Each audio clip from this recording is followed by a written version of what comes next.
D. Mace Fingan and Donick 1025, The Game. Broadcasting from the Busy Bee Plumbing, Heating, and Air Conditioning Game Nashville Studios, home of the $99 yearly Beehive membership, where the buzz is always about great service. Willie Donick, Derek Mason, Adam Vingan, and David Janes here with you. We are live at Bridgestone Arena, opening night for the Nashville Predators, game number 1 of 82. Puck drop at 7 against the Columbus Blue Jackets. Pregame starting at 6, of course, right here on 1025. The Game. Willie Donick, of course, calling the game for FanDuel Sports Network in his Thursday best. Looking sharp, Willie Looking D. like the prez. Let's go. Looking like the president Let's go. of the United States. Opening night energy right here. I do have a very important question for you. Can you tell me if my service provider has FanDuel Sports Network? Okay, you're just ruining a pretty good mood right now. Don't ruin the mood. Willie, how can we watch the game? GetMyHomeTeams.com. What is that? What is that website again? GetMyHomeTeams, all one word, .com. There we go, people. Willie, why does UGTV not have the press? David, enough. Oh, I had a couple people like, hey, Willie, no, we're not doing that today. We're not doing that. not today. I felt good walking in the building, seeing some of the, some of the familiar faces walk in, everybody bopping around. Everybody is like the first day of school around here. It feels good, man. Feels great. The tech that was here, he did a great job, man. Shout out to Andrew. Absolutely. AJ. Shout out to AJ. So we will take you right up to the start of pregame at 6 o'clock, of course, right here on 1025 The Game with Max Hers. Elliot Freeman, Sportsnet NHL Insider, will join us at 5 o'clock for his first interview of the season with us. Mitch Light of The Athletic will join us at 3:40 to preview the weekend ahead in college football. But since we are here at Bridgestone Arena for opening night, we are going to start today's show with the local professional hockey team. Nashville sports fans haven't had a whole lot to cheer about over the past few years. Yes, Nashville SC won the U.S. Open Cup. I am not going to venture down that road again. Don't rain on that parade. Exactly. Don't open that can of worms. I'm just going to state it plainly. Nashville SC did win the U.S. Open Cup recently. Vanderbilt football has been a fabulous story. It's easy to root for the Commodores, unless you're a Vols fan, I guess. But when it comes to the two biggest franchises in our city, the Tennessee Titans and the Nashville Predators, fans of those teams have had very little to get excited about. We know what happened with the Predators last season. So much excitement, so much buzz, not just here in Nashville, but around the NHL after the Predators won the offseason. And as soon as the season started, it was basically over. The Predators lost their first 5 games in regulation and never recovered. And the Predators, if you read all of the prognosticators ahead of the NHL season, most, if not all, of those prognosticators have the Predators finishing near the bottom of the NHL standings again. I mean, guys, it's been a long time since we watched the Predators win a playoff series. They haven't made the playoffs 2 of the past 3 years. But they haven't won a playoff series since 2018. 7 years since the Predators last won a playoff series. So here's how we are going to start today's program. I know that the Predators themselves look at last season, flushed it down the toilet. They know they are a better team than what we saw last season. There is plenty of skepticism about that, including me. I have plenty of skepticism. I don't anticipate the Predators to be as bad as they were a year ago, but I'm not sure how much better they can get. But what the Predators think they can do is be a threat in the Western Conference to challenge for a playoff spot. So here is how we are going to start today's show. And I will, of course, turn it over to Willie Donick with this question. It's actually 2 questions. 1, can the Predators realistically get back into the playoff mix this season? And 2, what must happen to make that happen? The answer is yes to the first, because they play in a league that is true parity. When you have everybody on a hard salary cap, there are 2 or 3 surprises every year. One of the surprises last year was the team that the Predators were playing tonight. Think about where the Columbus Blue Jackets were a year ago, where they had an unspeakable tragedy to maybe their most talented player. Nobody thought they would be higher than 30th in the league, and they had a great year. All things considered, they fell just short of the playoffs. And my point is not to drudge that back up, but that ended up being a very positive season for Columbus. And so I would say if you look at some Predator teams in the past, you could probably cite a few where I think there have been Predator teams with a lot less talent on paper that have made the playoffs in this league. I think Barry Trotz had a couple of them. I think Peter Laviolette going into his first year after they fired Barry Trotz, I don't think anybody had them doing much. They made the playoffs. In fact, they had the best record in the league after 60 games Until I showed season. up. I'm not going to make any, assumptions of connections. I will like just that, tell but you that when I arrived in Nashville in March of 2015, things started to go sideways for the Predators. So maybe it was me. Who knows? Anyway, sorry to interrupt. No, John Hines had a team a few years ago. Same thing. I don't think I could find one person that had them in the playoffs. They made the playoffs. So making the playoffs is I think a realistic possible goal. Now, when you say threat to win rounds in the playoffs, I think that's where there's another level that this team would have to show that they can get to. Now when we get to B, your second part of the question, it's one word: defend. Everything that they do this year, I think, will start with defending better, allowing UC Saros to bring out the best in his game. I believe, and I will go out on a limb, I will die on this hill, UC Saros is an elite goaltender in this league if you give him half a chance. They didn't give him a chance last year. They admitted it themselves. You heard Andrew Burnett say it. You heard Barry Trotz say it on this station yesterday. So don't think it's just me saying this. This is the coach, the GM. That is what they believe happened last year as much as anything else. They did not defend well. Predictability, clear the porch, a lot of sayings that they're using. And I think that is the key to turning things around. Defensively, the offense will be there if they play better defense. Before we get Derek's thoughts, let's go to our phone line driven by WilsonCountyHyundai.com and welcome in Jared in Spring Hill. Jared, thank you for calling. Please go ahead. Hi. Greetings, gentlemen. I appreciate the time.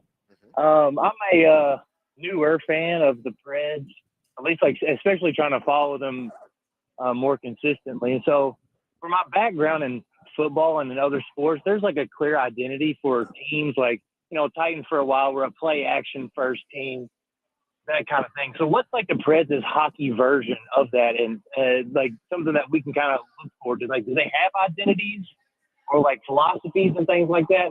Again, I'm just trying to get some insight on what to look for this coming up season. Sure. And, thanks for the tip on the myhometeam.com. It's been a chore. I like listening to it, but I like watching it more. So There you cheers, go. brothers. Thanks, Hey, Jared. that's What's a that good website question. again, Willie Donick? GetMyHomeTeams.com. Hey, you know what, Jared? We appreciate the fact that you're a newer hockey fan. Mhm. We think our show is better positioned than any other show in this market to educate you on this sport. So to answer your question, I'm going to let Willie dive into the nuts and bolts. To answer your question generally, yes, hockey teams do have identities. Some hockey teams pride themselves on being rush teams, scoring up and down the ice. Some teams pride themselves on being relentless forechecking teams, causing turnovers. Think about the Florida Panthers, who have won the past 2 Stanley Cup championships.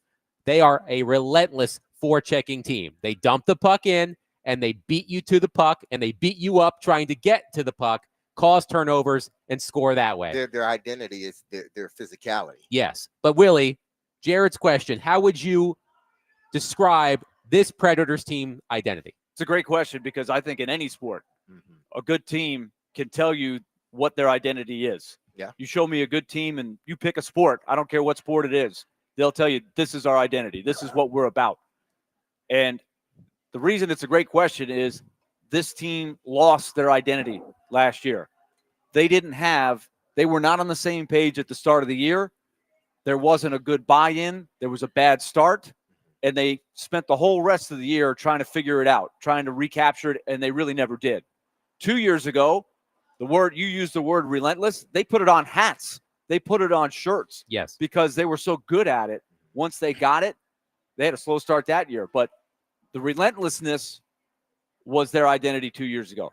This year, I think they're going to try to have a different identity to try to match what they are now. It's a group of 30-somethings, a lot of dads, a lot of guys who have won a lot of games, and they've got a lot of kids that are just trying to scratch the surface. It's blending those two groups, and there's a pretty good, they used to call about the generation gap. It's not quite a generation, but there's a gap, right, between the nucleus of youngsters that hopefully are going to become the core of this team in the coming years and the core of this team now that are in their 30s. Blending those two together and playing to their strengths, which is a little bit more, I think, defending, maybe not as much relying on speed, but trying to use their best weapon, I think, which they believe is Juicy Saros, and then having guys like Roman Yossi and Steven Stamkos get the offense where you can.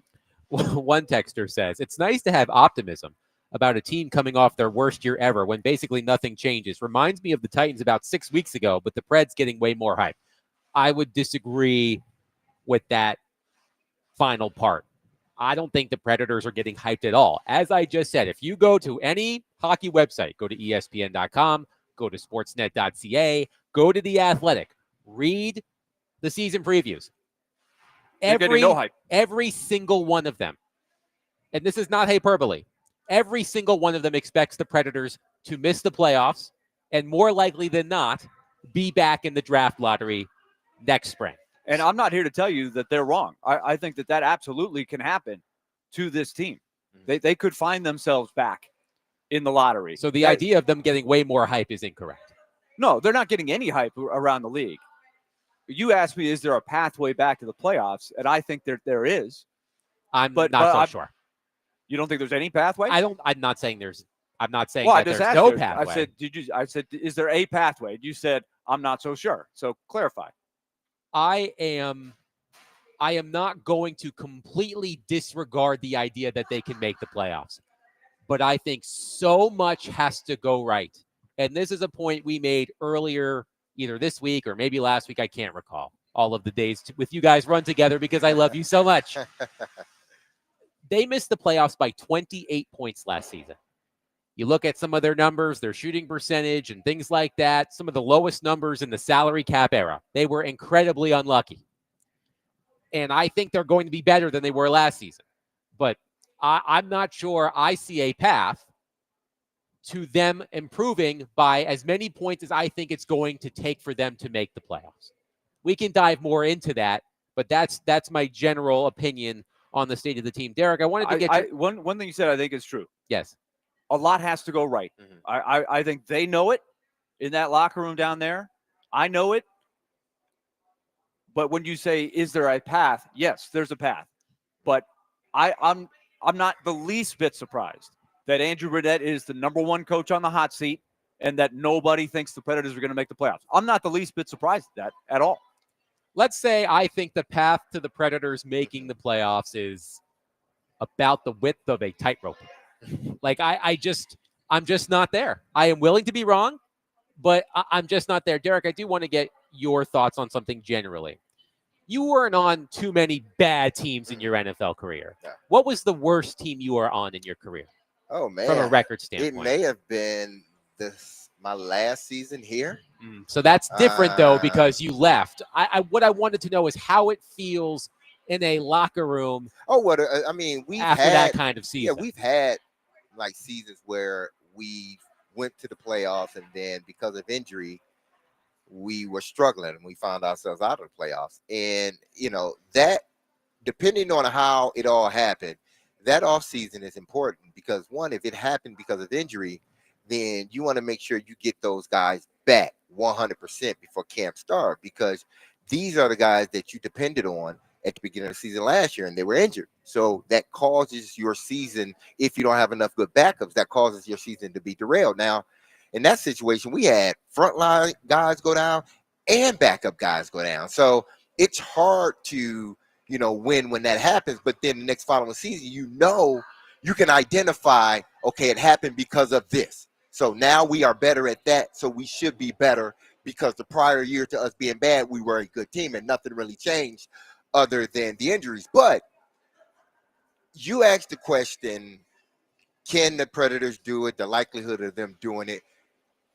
I believe that this team was a classic underachieving team last year. The classic underachieving team. Everybody saw high hopes in this team at the beginning of the year and everything else. And then all of a sudden they come and it's just a flat season. Typically what happens the next following season is the bounce back season.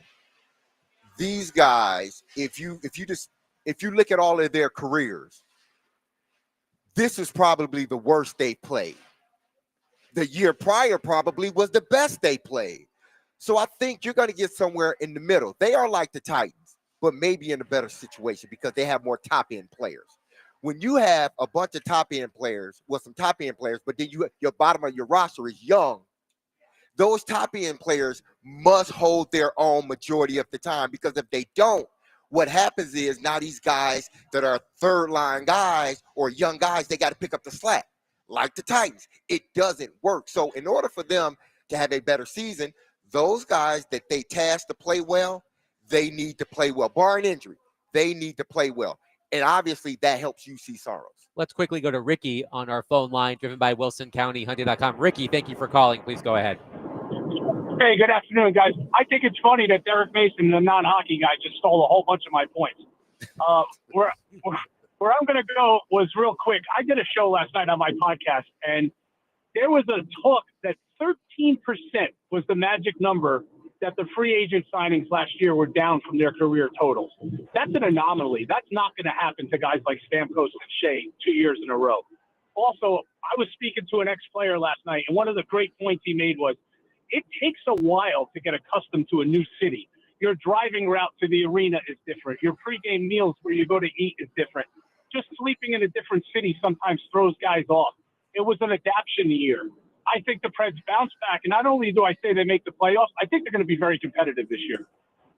Thank you for the call, Ricky. Thank you, Ricky. I appreciate your optimism. 615-737-1025. Our phone and text lines are driven by WilsonCountyHunting.com. Nate on our text line hits on something that I want to discuss next. Nate writes, quote, "The Preds' words that come out of their mouths don't mean anything to me anymore because they say one thing and do the complete opposite. We will see what they actually do this season instead of listening to, we want to play the young kids and go sign older players when they think they can just squeak into the playoffs and see what happens going back to 2017. There is something he said in there that I do want to discuss because I think that this thing is the most important thing that the Predators must discover this season. We will get to that next. 615-737-1025. Call us, text us. 615-737-1025. If you are looking for a good spot to watch NFL games on Sunday, then you should come to Twin Peaks in Cool Springs, home of the 29-degree beer, and join 1025 The Game for the pregame show before the Titans take on the Raiders, featuring me. I will be sitting with Chris Sanders. We will put our blood feud aside on silly underdog picks, and we will host the pregame show together at the Twin Peaks in Cool Springs. Pregame show is brought to you. I know. The pregame show is brought to you by Circus Sportsbook Kentucky and Tennessee Brewworks.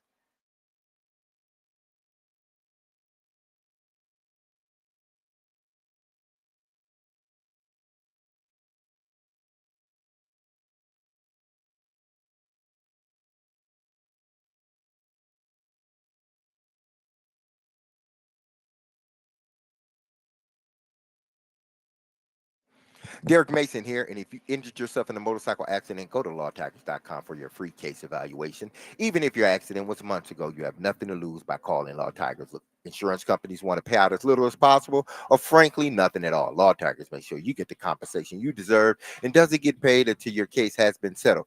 They understand how much your bike gear is worth to you, so they will help you get it all repaired or better yet replaced. Law Tigers is the resource the motorcycle community turns to when in need. So whether it's to support you in an event, or if they see you broken down on the side of the road, with Law Tigers, you'll never ride alone. So call 1-800-LAW-TIGERS.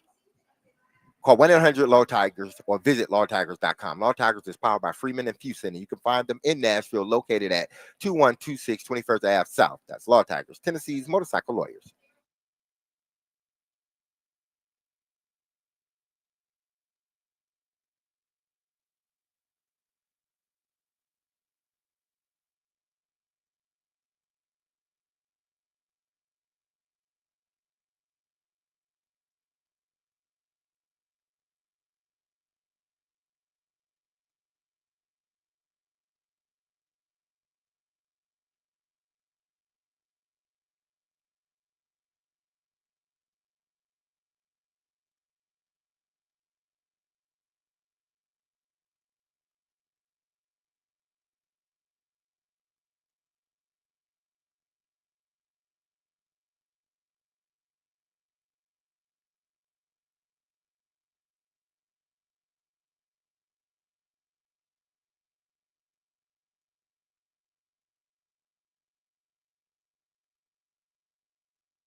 we've got a lot of really talented young players, and I know you like your football like we all do. We have a lot of guys in the red zone right now in our organization with young players. Now, being in the red zone, you know how that works. You either you get stalled out, you're taking a field goal, or you're getting a touchdown, and you're pushing it through. So that's where all these guys are. They're all in the red zone, in which a little bit of luck, a lot of work, and some confidence and some good team play. Yeah, some guys are going to get to the next level here, and that's what we're looking for.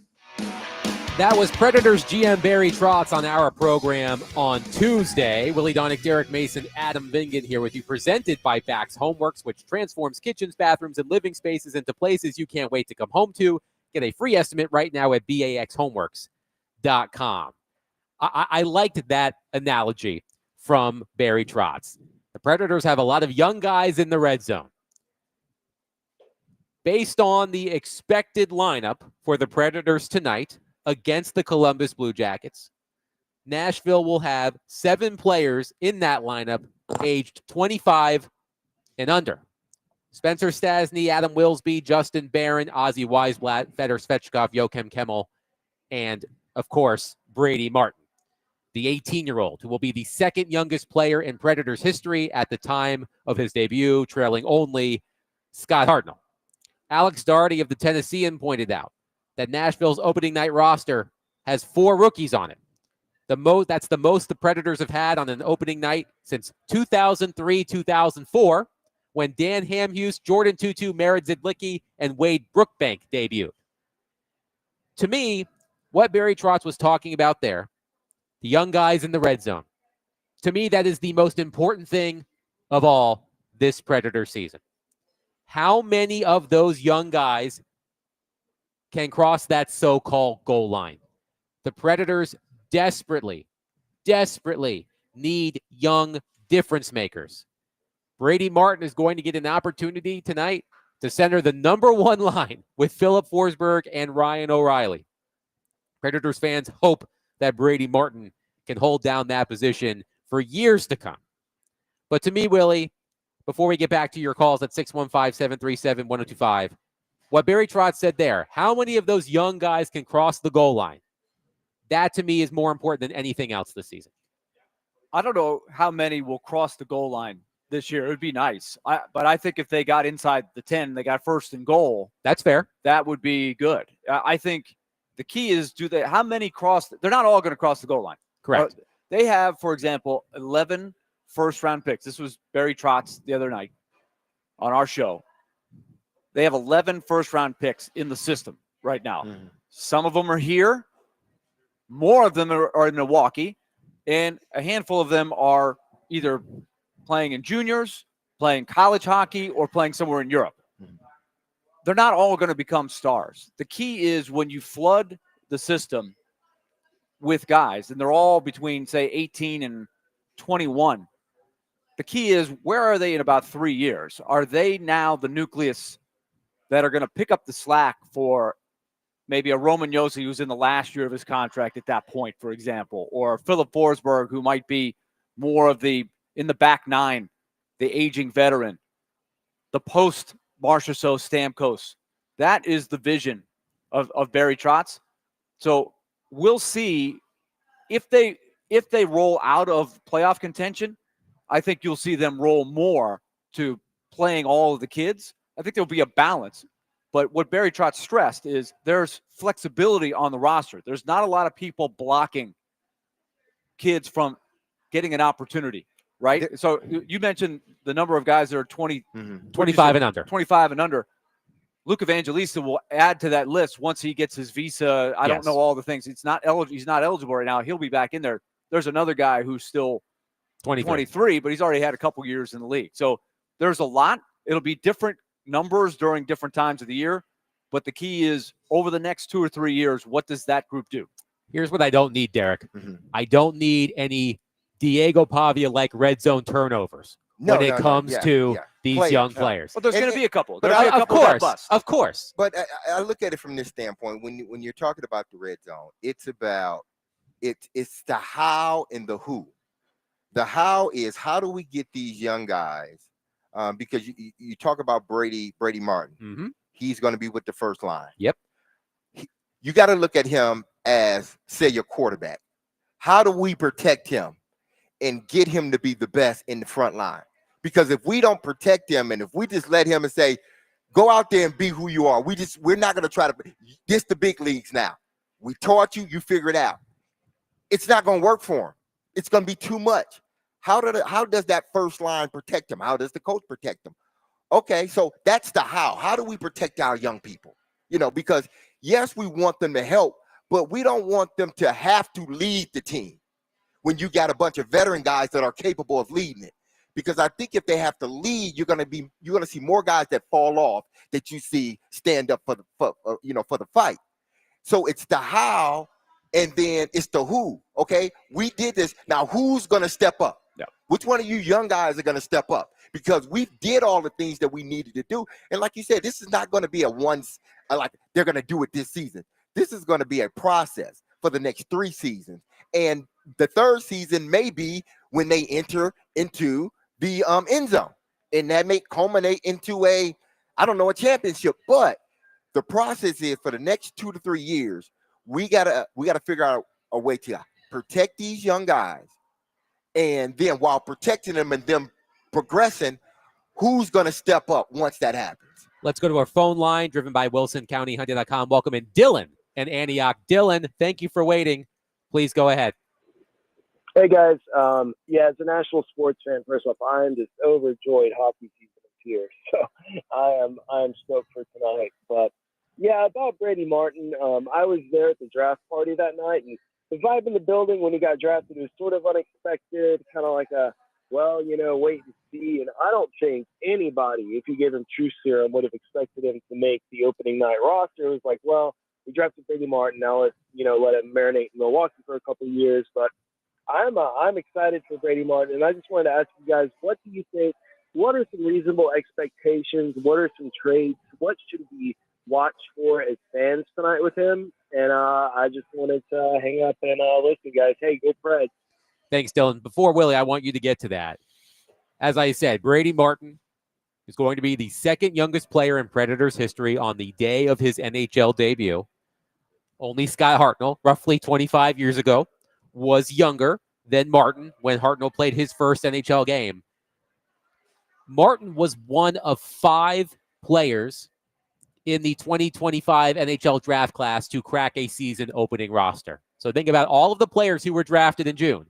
Martin is one of 5 to be on a season opening roster. So I agree with Dylan. I wasn't sure Brady Martin was going to make the team at the start of training camp, but Willie, we've heard Andrew Burnett rave about him. We've heard Barry Trotz rave about him. We've heard his teammates rave about him. But to answer Dylan's question, what should Predators fans who are going to be watching Brady Martin for the first time ever tonight, what should they be looking for? What can they expect? I am going to temper expectations on Brady Martin just for this reason. I think the fact that he has made it to this point says a lot about his grand picture. Just remember, he is a college freshman age.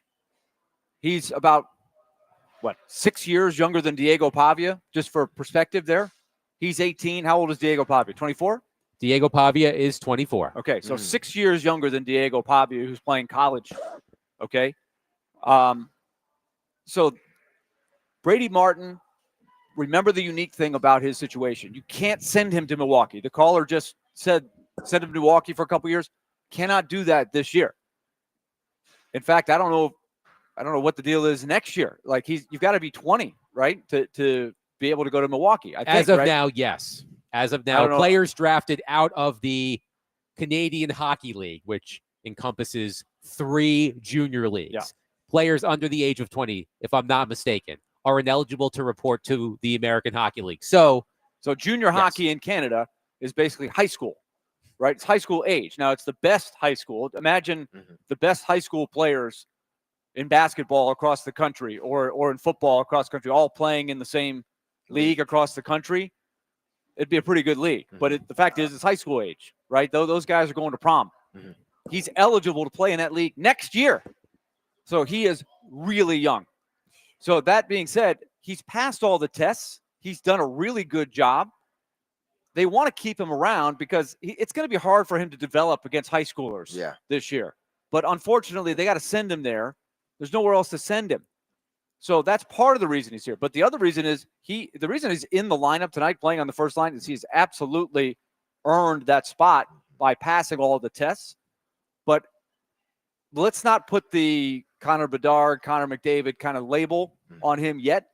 I think he's going to be a really, really good player in this league someday. We'll see what he can do in the 8 or 9 games they have him here. Starting next season, NHL teams will be allowed to place one 19-year-old CHL player in the AHL. Okay. So it sounds like Brady Martin will be eligible for Milwaukee next season. That's good. But if he gets sent back to his junior team later this month, early next month, he's gone until that season is over. Yeah. So in theory, he could come back after that season is over if they were still playing at that point. But that's way down the road. So it's a unique situation. 615-737-1025. We will continue to take your thoughts on the Nashville Predators, who open the season tonight at 7 against the Columbus Blue Jackets. You can hear that game, of course, right here on 1025 The Game. But coming up next, Mitch Light of The Athletic will join us to preview the weekend ahead in college football. Mitch Light coming up next, 615-737-1025 this Sunday. The NFL game of the week is the Dallas Cowboys versus the Carolina Panthers at noon on Sports Talk 830. The NFL game of the week is presented by Circus Sportsbook Kentucky and Macero in 12 South.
Our show will be broadcasting live at the all-new Circus Sportsbook Kentucky in the Mint Gaming Hall this Monday prior to Monday Night Football. Head up there and watch the Monday night games as the Bills take on the Falcons and the Bears face the Commanders. Billy Donick, Derek Mason, Adam Vingan here with you. Pleased to be joined on our phone line, driven by WilsonCountyHyundai.com, by our friend Mitch Light of The Athletic to help us preview the weekend ahead in college football. Mitch, the Texas Longhorns coming off of a loss to Florida. It is I'm going to make sure I don't twist my tongue saying this, the Red River rivalry this weekend, Oklahoma at Texas. Of course, Arch Manning in the spotlight. What do Arch Manning's struggles this season tell us about him as a player? And is it too soon to label Arch Manning as overhyped? To the second part, I don't think it's too soon to label him as overhyped. I think it's too soon to say his career, he will not be a successful college quarterback. It's a very nuanced question. He's not a true freshman. We need to keep that in mind. He's not a redshirt freshman. He's in his third year. He has played some. So that's what makes his struggles even more surprising. It's just it's kind of put up or shut up time for him. He's had opportunities. He played well against Sam Houston, like after not playing well against UTEP. Wasn't awful against Florida. He wasn't their only problem, but he didn't play great in that game. Sorry, Adam, I forgot the first part of your question. What do his struggles this season tell us about him as a player? Yeah, it's just that's it. Kind of goes back to my being in the third year. So, everyone knows. The guy has talent. He understands the game. He's been around the game. So I don't really know how to answer that question, I guess, until we see more of him. It's not like he's a guy, like I said, that hasn't played much. Some will point to the level of competition at private school, at the Newman School in New Orleans. He's not a guy that went to a lot of summer camps. He didn't go to the Elite 11 and compete against some of the other quarterbacks. That's what also made him maybe not a tough evaluation, but maybe some people didn't see some warts in his game there. So it's good if he ends up having a good second half or plays great next year. We're going to look back in this and say, remember when everyone called Arch Manning a bust? Ha ha ha. But right now the criticism is fair. He has not performed up to, I don't want to say his ability. I guess his ability, because we still think he's a talented guy, and it's a major storyline this year. It's why Texas, a preseason #1 team, is struggling. Mitch, I'm going to create an award right now. It's the award for the most unconvincing statement ever released by a college football program. And the winner is the University of North Carolina for the statements that Bill Belichick and Bubba Cunningham put out yesterday. Quote from Belichick, "I'm fully committed to UNC football and the program we're building here," end quote. From Bubba Cunningham, the AD, Coach Belichick has the full support of the Department of Athletics and University. There were a lot of reports, or one report in particular, I think, yesterday, about how things are going south in a hurry in Chapel Hill. How does this entire fiasco play out? Great question. And for your award, by the way, there are a lot of good candidates because there's a lot of stuff that comes out of college coaches' mouth that's and not genuine at press conferences and press releases and all that stuff. Part of me thinks that Bill Belichick at some point in North Carolina is going to find a reason to cut bait after this year and just say this isn't working. Now, will he do that? Will he sacrifice the money? Will his pride? His legacy, you could say it's already tarnished, but if this season is a spectacular failure, 2-10, they go winless in the league or whatever, and he basically gets fired, does he care about it? I think he cares about his legacy. He's, recognized as one of the greatest coaches of all time.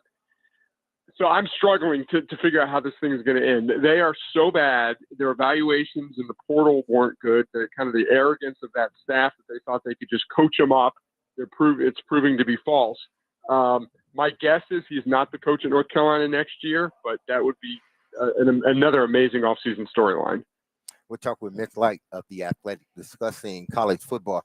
Now, Mitch, is Ty Simpson, because at the beginning of the season, we heard about a lot of these quarterbacks and a bunch of them, starting with Manning and Nussmeier, guys like that were at the top of the, Heisman watch. But these guys haven't performed well. But then you look at Ty Simpson, yes, they lose the first game. But ever since then, he's become, at least to me, one of the most consistent and best quarterbacks on the best team. Do you consider him the best quarterback in the country right now? Yeah, I thought he was fantastic in the Vanderbilt game. Just the way he operated that offense.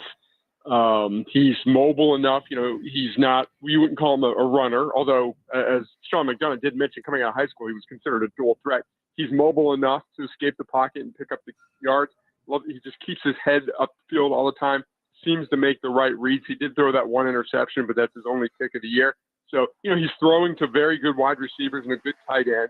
So he's got a good supporting cast there. There are some guys playing very, very well. We'll see two in the Indiana and Oregon game. But right now, if you told me to pick a quarterback for my team the rest of the season, I think I'd pick Ty Simpson. I've just been really impressed with him. Mitch Light is with us from The Athletic. So, Mitch, let's take the Alabama evaluation a bit further with Simpson appearing to make a jump. Where do you see them in the national picture / top of the SEC picture?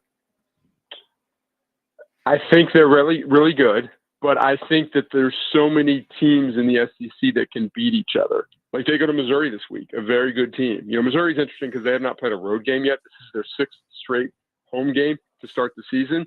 I think a key to Alabama is Jam Miller returning. He is, the other running back, Haynes, transferred to Michigan. Miller misses the first few games. I thought he was very good against Vanderbilt. He adds a dimension to the running attack that they did not have earlier in the year. So I think Alabama is very good, but I just think it's one of those years where there's no elite team. So we fall in love with a team based on the performance, based on Alabama winning at Georgia, then beating Vanderbilt. They could very easily go lose to Missouri. So, Texas A&M is a similar team that looks really good. Everyone's excited about them, but I don't think anyone is good enough to sit here and say, yes, they are the best team in the country. I know you've got to rank teams and you do power rankings, and I get all the people that right now who think Alabama is the team to beat. I just don't know if they're good enough to kind of navigate the season without a couple of losses.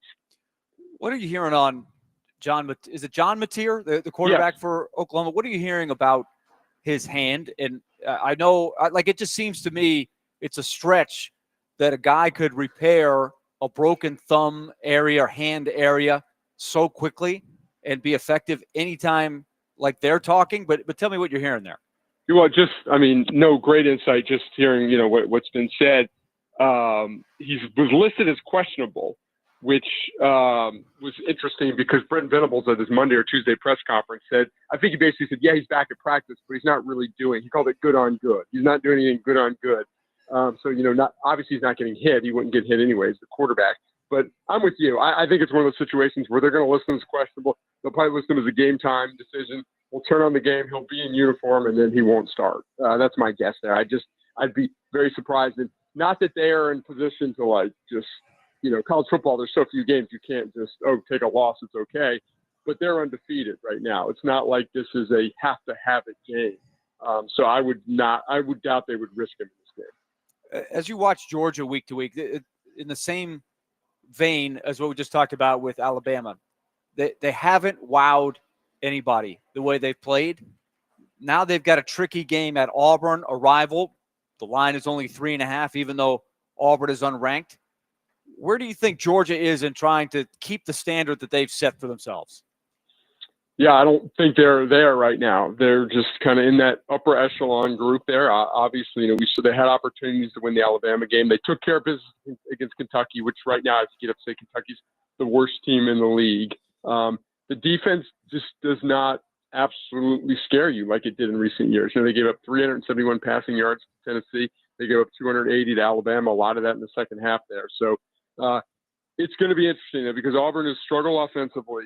I believe their 2 conference games were on the road at Oklahoma and at Texas A&M.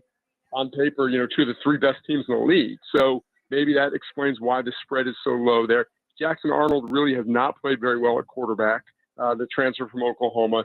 The offense has struggled, but this is just kind of one of those games that I just have a feeling, that Auburn's going to find a way. I might pick them for the upset there. Just have not been overly impressed by Georgia. We haven't talked to you since the Vanderbilt-Alabama game. You've got a unique perspective on Vanderbilt. What was the biggest thing you learned from that game in terms of where they're going? It's probably what you guys have been talking about all week, that they were legit. They belonged on the field with Alabama. You did not watch them and think they had to play a perfect game to win, and they clearly did not play a perfect game. I thought they matched up well the line of scrimmage. They wore down in the third, fourth quarter. They were on the field too much. Alabama controlled the ball. They just, I put it in this way a lot. Like sometimes if you say, Vanderbilt and Alabama, if they played 10 times, Vanderbilt would have to catch all the breaks to win one time. Like, I don't feel like the scenario there. I think they could play at Alabama 10 times and win 3 times or maybe 4 times. If they played them again, like I just said, I think they could match up very well with them.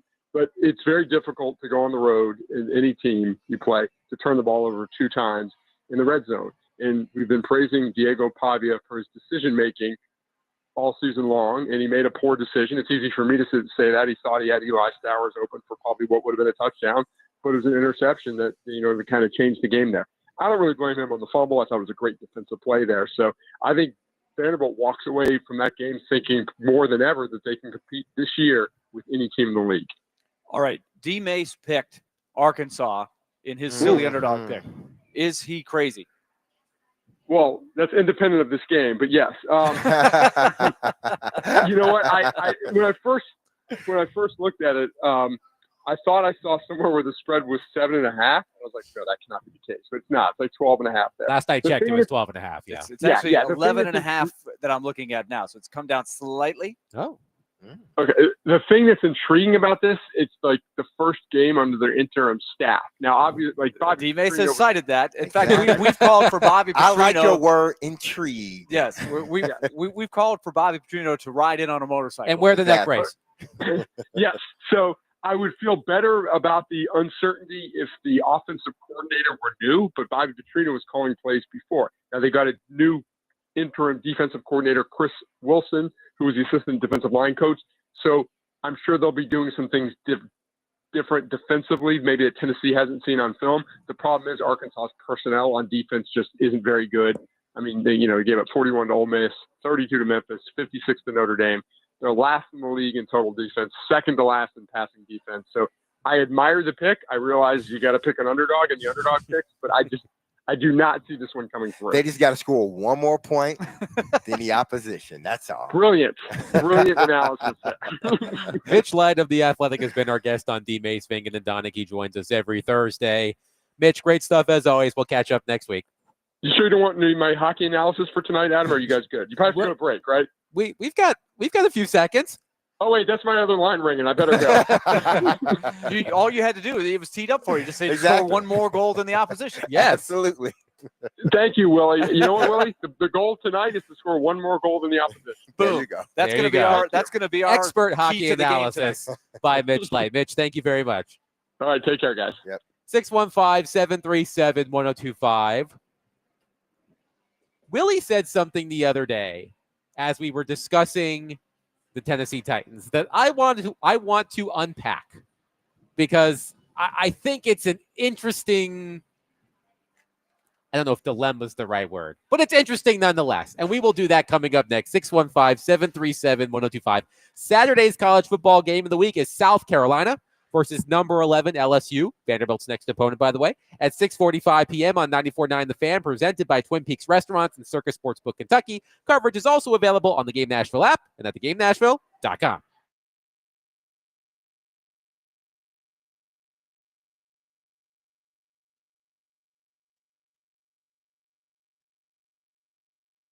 Derek Mason here, and if you injured yourself in a motorcycle accident, go to lawtigers.com for your free case evaluation. Even if your accident was months ago, you have nothing to lose by calling Law Tigers. Insurance companies want to pay out as little as possible, or frankly, nothing at all. Law Tigers make sure you get the compensation you deserve and doesn't get paid until your case has been settled. Look, they understand how much your bike gear is worth to you, so they will help you get it all repaired or better yet replaced. Law Tigers is the resource the motorcycle community turns to when they need. So whether it's to support you in an event or if they see you broken down on the side of the road, with Law Tigers, you'll never ride alone. So call 1-800-LAW-TIGERS or visit lawtigers.com. Law Tigers is powered by Freeman and Fuson, and you can find them in Nashville, located at 2126 21st Ave South. That's Law Tigers, Tennessee's motorcycle lawyers.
D. Mace, Fingan, and Donick 1025 The Game.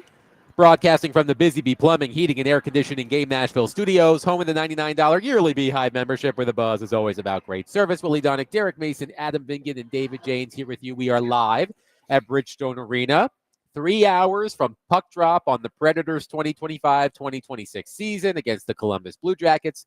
That's at 7 o'clock. Pregame starts right after our show at 6 o'clock with Max Hers right here on 1025 The Game. So, on our setup here at Barrel House inside Bridgestone Arena, outside section 111 and 112, we've got some tchotchkes here. Yes. And one of the things on our desk is this plastic cowboy boot that can be filled with liquor. Huh. And I learned that if you come to Barrel House, again, outside of 111, 112, only at Barrel House can you fill this thing up with a frozen Jack and Coke. Only here. Can I see it? At Bear House. Yes, you can see it. Oh, wow. It looks like the country of Italy. It's hefty. Yeah. So if you are looking for a It's frozen nice. Jack and Coke, Frozen Jack and Coke in the boot. only at Barrel House can you get this boot filled with frozen Jack and Coke at the game. That's outside of 111, 112. And the reason I say all this is because I've known Willie Donick now for more than 10 years. You've known him longer. I've gotten to know Willie so much more since we've all been working together. I consider Willie a close friend. And one thing that I admire about Willie Donick is he is a boot half full kind of guy. Or, in most cases, a glass half full kind of guy. But let's say you fill this thing up with frozen Jack and Coke halfway. Willie's going to say, hey, that boot looks half full. It's never going to be half empty for Willie Donick. And we were talking the other day. We were talking about Albert Breer's report in Sports Illustrated about how Brian Callahan called in most of the Titans captains and allowed them to air their grievances. Remember the whole Festivus thing from the other day? And during the course of that conversation, Willie, you said, and I'm only slightly paraphrasing here, that Brian Callahan is trying to keep the door open and not have his name written in pen or Sharpie. I don't know which one you're using over there right now. I'm using Sharpie. Okay. You said that Brian Callahan is trying to keep the door open and not have his name written in Sharpie of he's gone at the end of the year. He's trying to create a pathway to have that discussion be open. I think a lot of people hear that and probably say, you're nuts. Brian Callahan is 4-18 as Titans coach. They won their first game in nearly a calendar year on Sunday, and it required the Arizona Cardinals to puke all over themselves, much like if you drink too many frozen Jack and Cokes in this boot. That is what the Arizona Cardinals did. Remember, the Titans' win probability in that game was as low as 1.8%, and they pulled it off. But that was just Callahan's fourth win in 22 tries. So, Willie, we talked about the pathway for the Predators to start the show. So I want you to lay out what you think the pathway is for Brian Callahan to keep his job past this season. Well, number one, he is the coach right now, so he's there. He has that turf. Number two, I'm not saying he's going to be the coach next year. I'm saying this is what, when you be where your feet are. You don't give up. I think when that Colts game ended and they botched the halftime field goal kick thing on top of everything else that had happened, I think in that moment around the league and definitely in this market, I think there was basically the three words you don't want to hear, dead man walking, was really the feeling. And I'm not saying I felt differently. I'm like, he's on the outside looking in. But the fact is, I don't think they want to do that. Albert Breer made a good point in his article when he talked about last week's win, among other things. He said it's never good. The rest of the year is a waste. If you have an interim coach the rest of the year, we fire a guy in October and you have 3 months left in the season. What's the use? So I think in that mentality, he's got time to try to change the narrative. And I'm not saying he's going to, but how he would do it would be this. A, they have no more gaffes like that they've had. Okay, that's got to be old news by the time the season ends. Number two, they've got to get a little healthier. They've got to get J.C. Latham back, which looks like it could happen. I don't know how today went. He's now back on the practice field. He was limited yesterday. Having him back in there and even close to him at his best self would make a difference. He was, so I don't know if there is a injury report out for today, but he was limited yesterday with his hip injury, which is the first time he's participated in practice in weeks. So we'll see what happens today. That's the first time we've seen limited next to his name since he left the game in the opening week. Correct. T'Vondre Sweat basically hasn't, he has not practiced since injuring himself. He's on IR. Yep.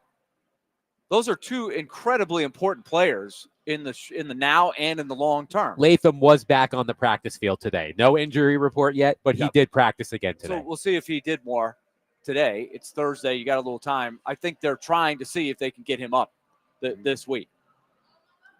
I do think if you look at the schedule, it does get a little bit more manageable as you go through. So I think then it all comes down to the most important thing. How does Cam Ward look between now and the end of the year?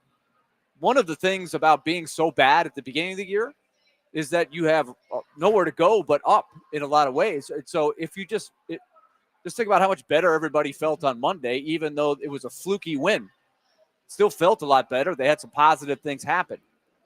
So I think there is a pathway, because I also believe this. We've done the research on when you change coaches after 1 year of the first overall pick. It's not good.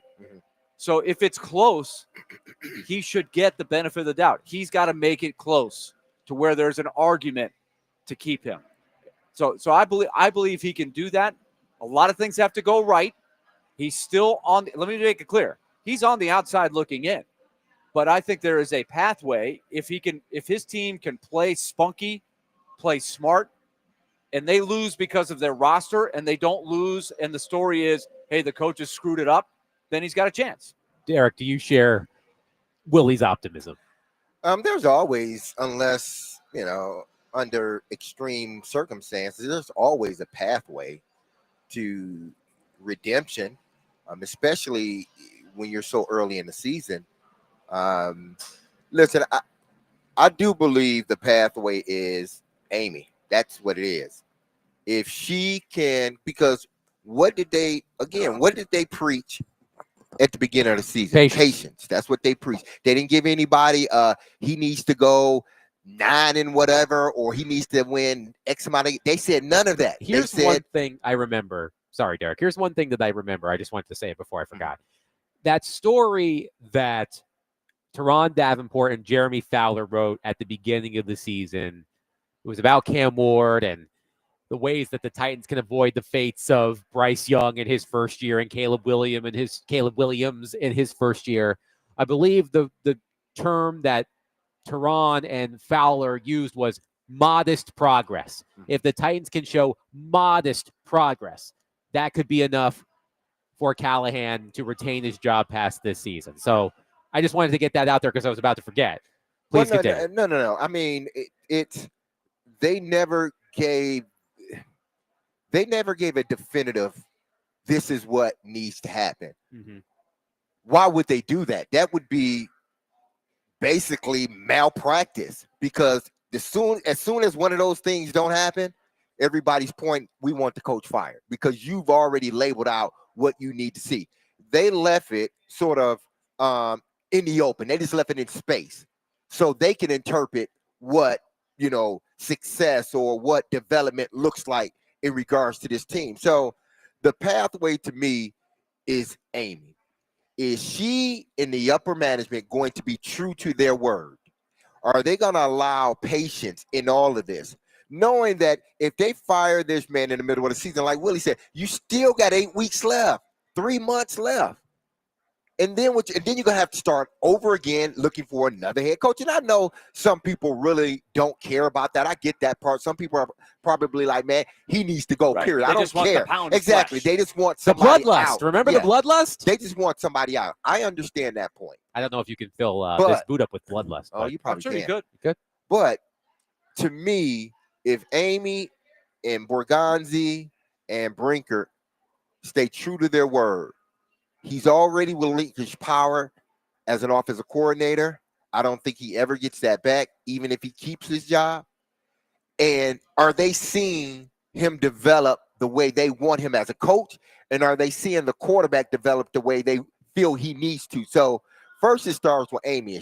Is she willing to be patient and not make any knee-jerk reactions when New England come in the building and say the Titans lose? No, seriously. No, These are I the hear ya. tests. of Yeah, the patient. these are all the tests of patience. She apparently passed the first test, which Exactly. was the Titans being shut out in Houston. Exactly. That was the first test, I guess. Mhm.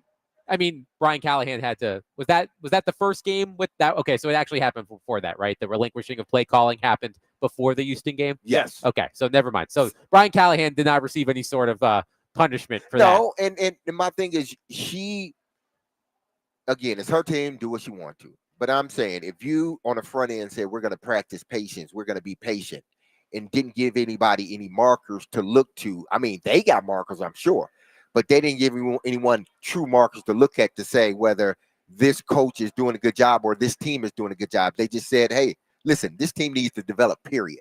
We're not going to put it on how many wins he needs to have. We just need to see development. Okay, if that's the case, then if New England walks in here and they beat your team, I don't think they will, honestly, but if they come in here and they beat your team, are you going to practice that patience which you preached at the beginning of the season? Because it's going to take it. Well, the one This is thing. what it needs to be. The narrative.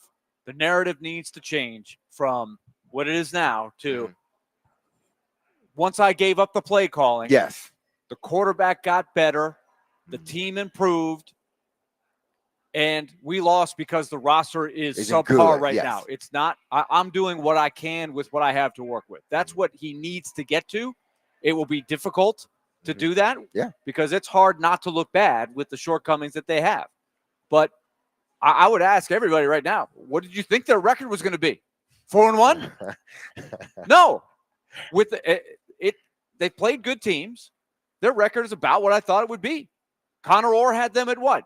1-7, 0-8. I think it was 1-7. He had them winning the Arizona game, if I'm not mistaken. So So far he's right on with what he thought. I'm gonna have to pull that up. Pull it up. Connor Orr. Just give me a moment. Just for one, he picks every game every year. Uh-huh. I'm not saying he's Nostradamus, but he's a national guy, objective. Uh-huh. He thought the Titans would be 1-7 at the bye week. Wow. Right? Don't they have a bye after 8 weeks? Yes, hold on. Let me double check. Let me check this right now. He had them indeed losing their first 4 games and winning at Arizona. There you go. So he's expecting, okay, just so in case you want to free up your next month, he has them losing the next 4 games until the bye. Okay. So 1-8 at the bye. so- but he's dead on so far. So you have to look through all of that. And He has them finishing 4-13, by the way. if you fire the coach, there's going to be an interim coach, and you're probably going to change coaches at the end of the year anyway, unless it's a Mike Mularkey. They did keep Mularkey and go with that. So that's one avenue I guess they could go. Yeah. But aside from that, what you're trying to do is say, we're getting better. Keep with me with the continuity. Our quarterback is growing. We're improving. But the key is, regardless of the 1-loss record, what's the feeling? In the first 4 weeks, they're 0-4, but it was the way they were losing is what didn't look good, right? They've got to change that narrative between now and the end of the year for him to survive. That's his pathway. And Derek mentions Amy Adams-Strunk, and she knows that her franchise has been labeled dysfunctional, which is something you do not want to own, a dysfunctional franchise. It still makes a lot of money, Yeah, so it makes a maybe lot you of do. money, yeah. But it doesn't feel good to be a dysfunctional franchise. Since what? When was John Robinson fired? December 2022? So if Brian Callahan gets fired at the end of the season, so that's what, January 2026, that means that the Titans will have fired 2 general managers and 2 coaches within 3 calendar years, more or less. Yep. That is the definition of a dysfunctional franchise. 615-737-1025. Our phone and text lines are driven by WilsonCountyHyundai.com. Is there a pathway for Brian Callahan to keep his job past that season? And if you think so, what does that look like? 615-737-1025. Our phone and text lines are driven by WilsonCountyHyundai.com. Hey, Titans fans, if you are headed to Las Vegas this weekend for Titans Raiders, be sure to find Derek Mason, Big Joe Dubin and Chase McCabe at the Overhang Bar inside the Circa Las Vegas. There will be drink specials, including giveaways, featuring 2 tickets to the Titans-Raiders game. Go to circalasvegas.com for more information.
your captains on these mornings. What do you get from that conversation, and maybe what's the dynamic, the way that they're open with you and honest with you?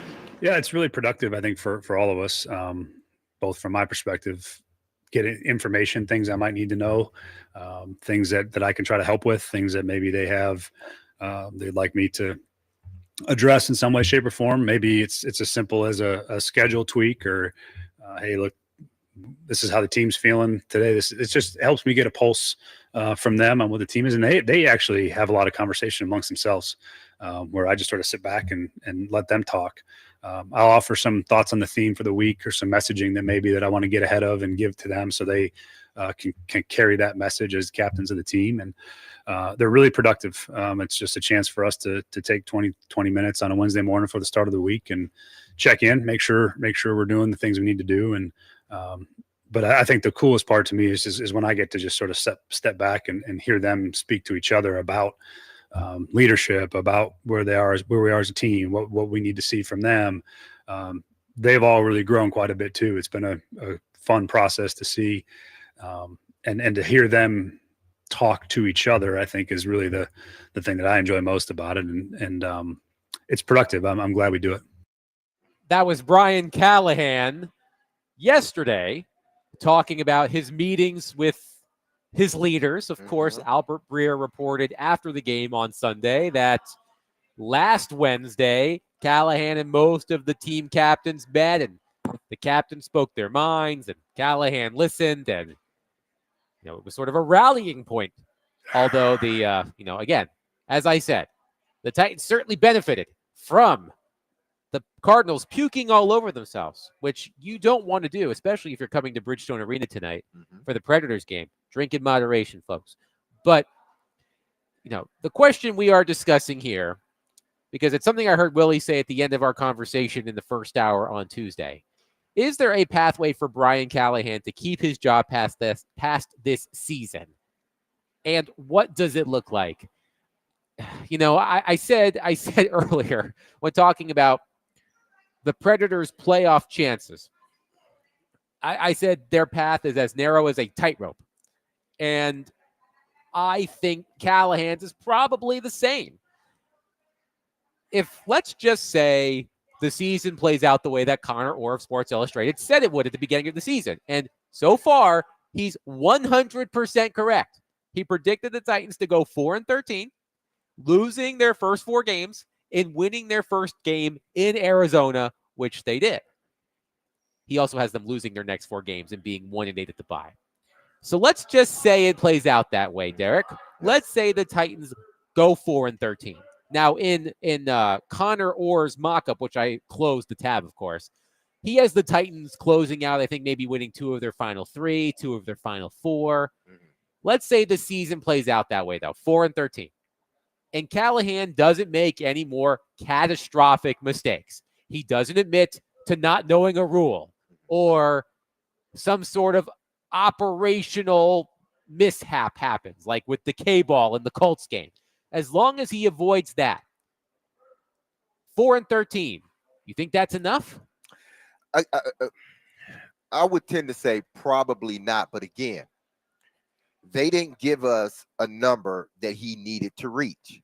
They just said we need to see development. We need to see progress in this team. Okay, progress. How does that look? Because like Willie said, if they don't have any more embarrassing losses or play, or he do something that cost them the game, meaning he, the head coach, then realistically, does this team have the talent to win more than 4 or 5 games? Especially with, how rigorous this sport is. And it only takes one guy, as we've seen already. 2 guys are down, and it's affecting what they're doing. Big sweat on the defensive line. It's affecting them and stopping the run. And Latham on the offensive line. It has affected them on the right side. So if these guys, if they go out, they stay healthy, they play well, and they may not win the bulk of their games. Again, they may finish the season with just 5 wins. If you're just looking at it based on a win-loss record, then he needs to get fired, point blank, because that's 2 seasons in a row. But if you're basing it on how this team plays in those losses, then he has a shot. Because Willie said it's because then you will know that it's not my coach, it's my roster. He's only, like Willie said, he's only doing as much as he can with the roster he's been having. He's been handed.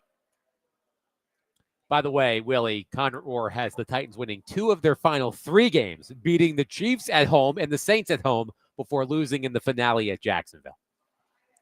I think the last game of the season, as we know, is a complete unpredictable situation. Mm-hmm. Yes.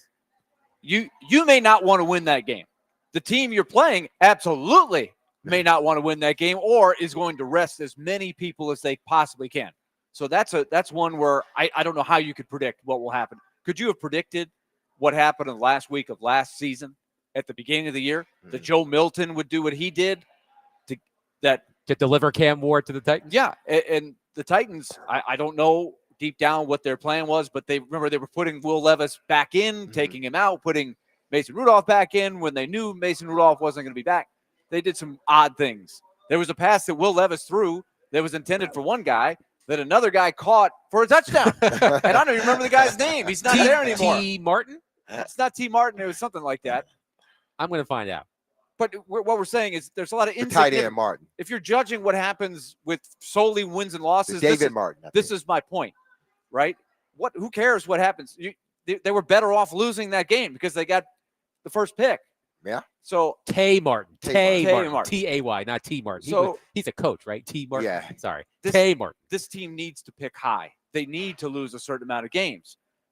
But you want to try to thread that needle of your team looks good. It looks like it's getting better. Cam Ward's getting better. Hey, the offensive line, you might have the same 5 guys next year. That would be a huge checkbox to try to get back into the saddle next year. This is the pathway. If I got a big mower and I need a power mower that can cut the long grass down, right?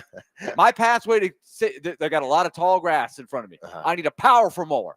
So I got to have my offensive line look like it's professional. Hey, I got my dad as the offensive line coach. Let's keep him here. The offensive line is moving in the right direction. I got 2 guys that are young. They're good. My quarterback's getting better.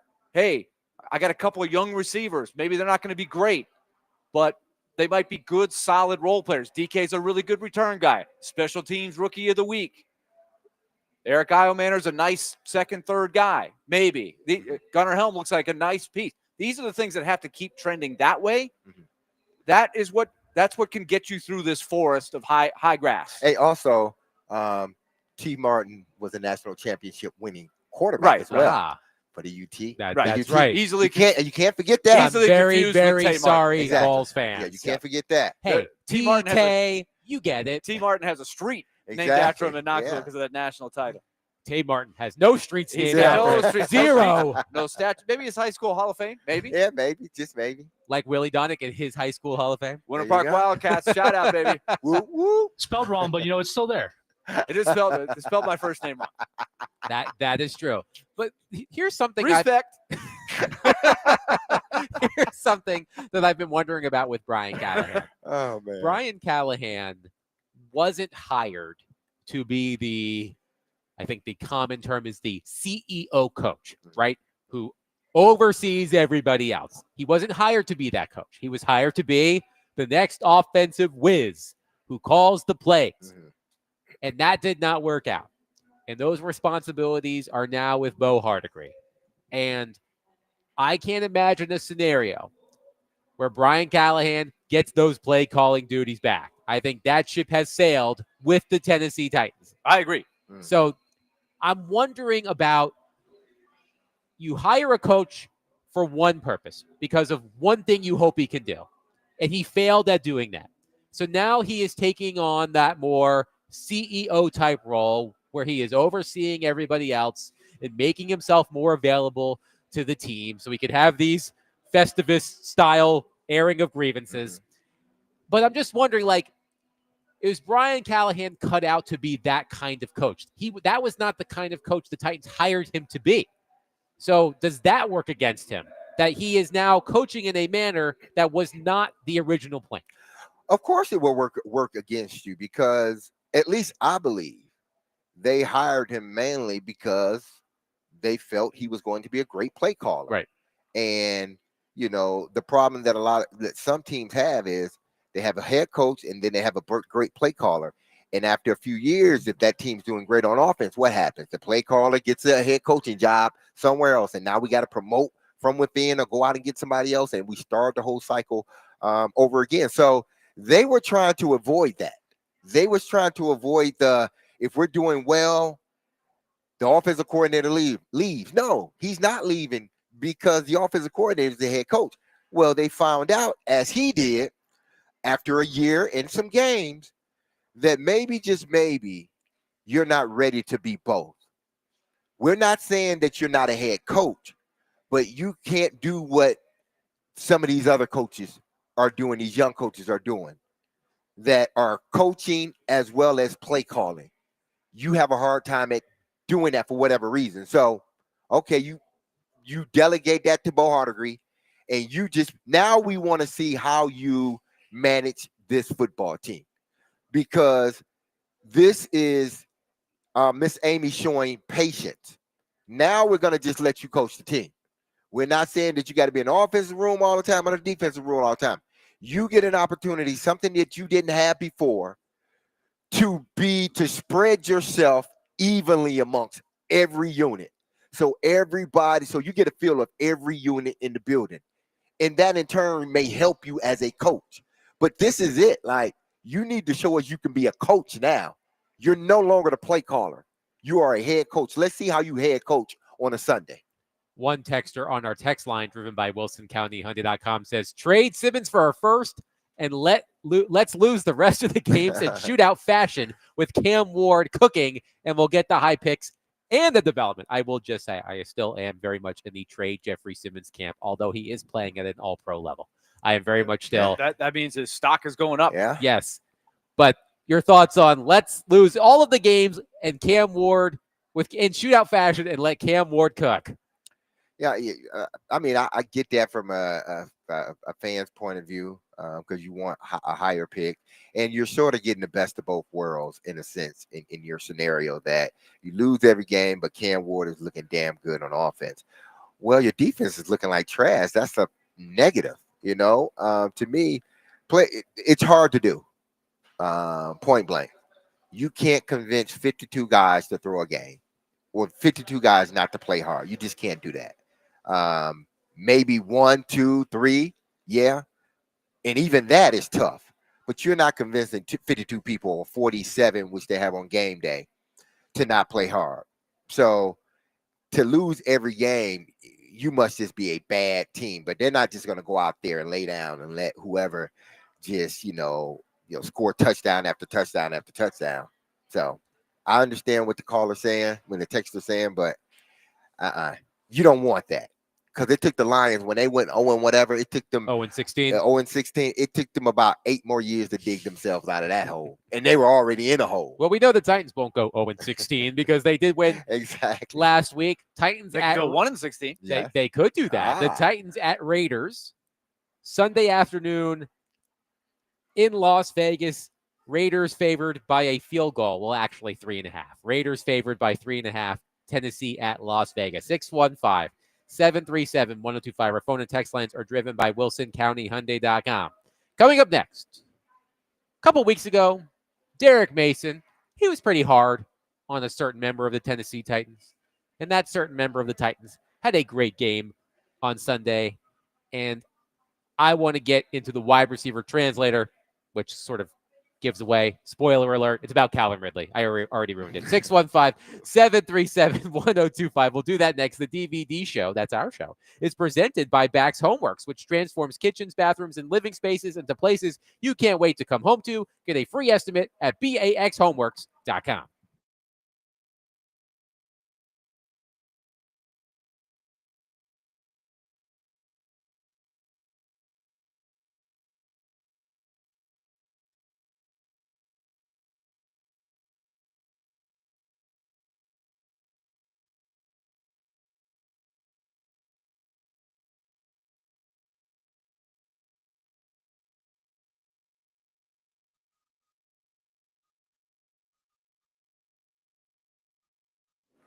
All right, let's talk Loan Pronto. The rate reduction home loan program is still there for the taking, especially for those of you that got trapped in a high rate mortgage. You can get that mortgage rate down right now, and you can do it in a streamlined way. No appraisal needed in most cases. And so what this is going to do is save you money by hundreds of dollars a month, because Loan Pronto's rate reduction home loan program is delivering the lowest mortgage rates in a long time right now. It's not going to stay like that forever. So call Loan Pronto now and get the free, no obligation quote. Lower payments, more money in your pocket, and a fresh start with a better mortgage. Call 615-499-5780 or visit loanpronto.com. That's 615-499-5780 or loanpronto.com. Skip the next 2 house payments. Give them a call. Equal housing lender, NMLS 166-1781, subject to lender approval, NMLSconsumeraccess.org.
D. Mace, Vingan, and Donick, 102.5 The Game. Willie Donick, Derek Mason, Adam Vingan here with you live at Bridgestone Arena. Blue Jackets at Predators, season opener for both squads.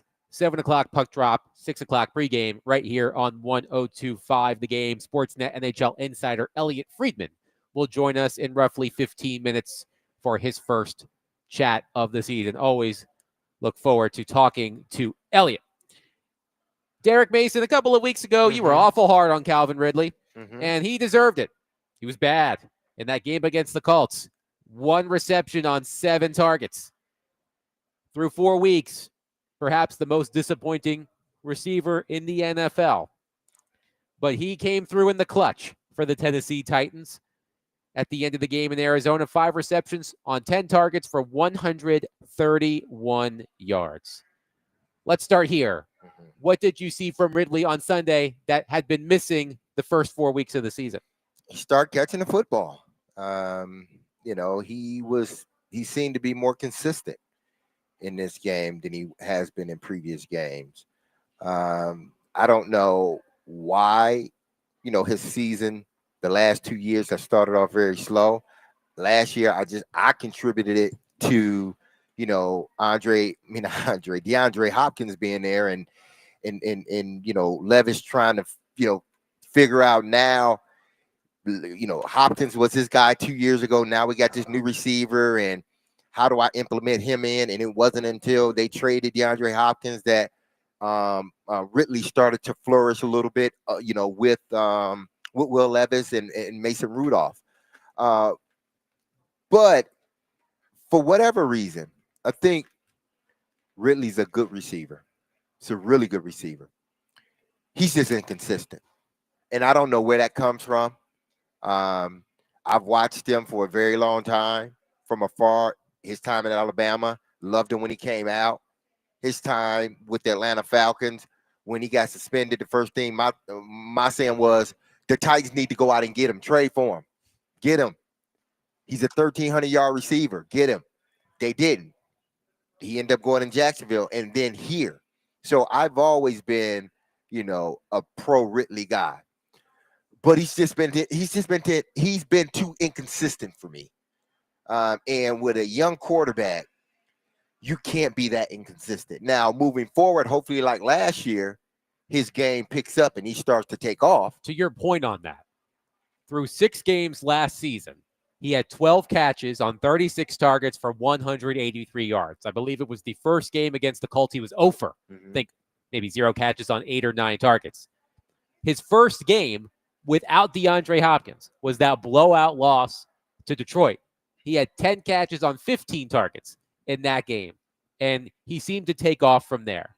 So my question to you, to your point is, can the game on Sunday be sort of a launching pad for Ridley and or spark trade interest in Calvin Ridley if this thing continues to go sideways? It could.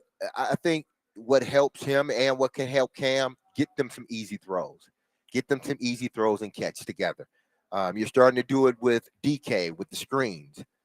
Make Calvin Ridley a part of that. Get him. He's the type of guy that I believe that he has to touch the ball early on something easy, so he can kind of get himself into the flow of the game.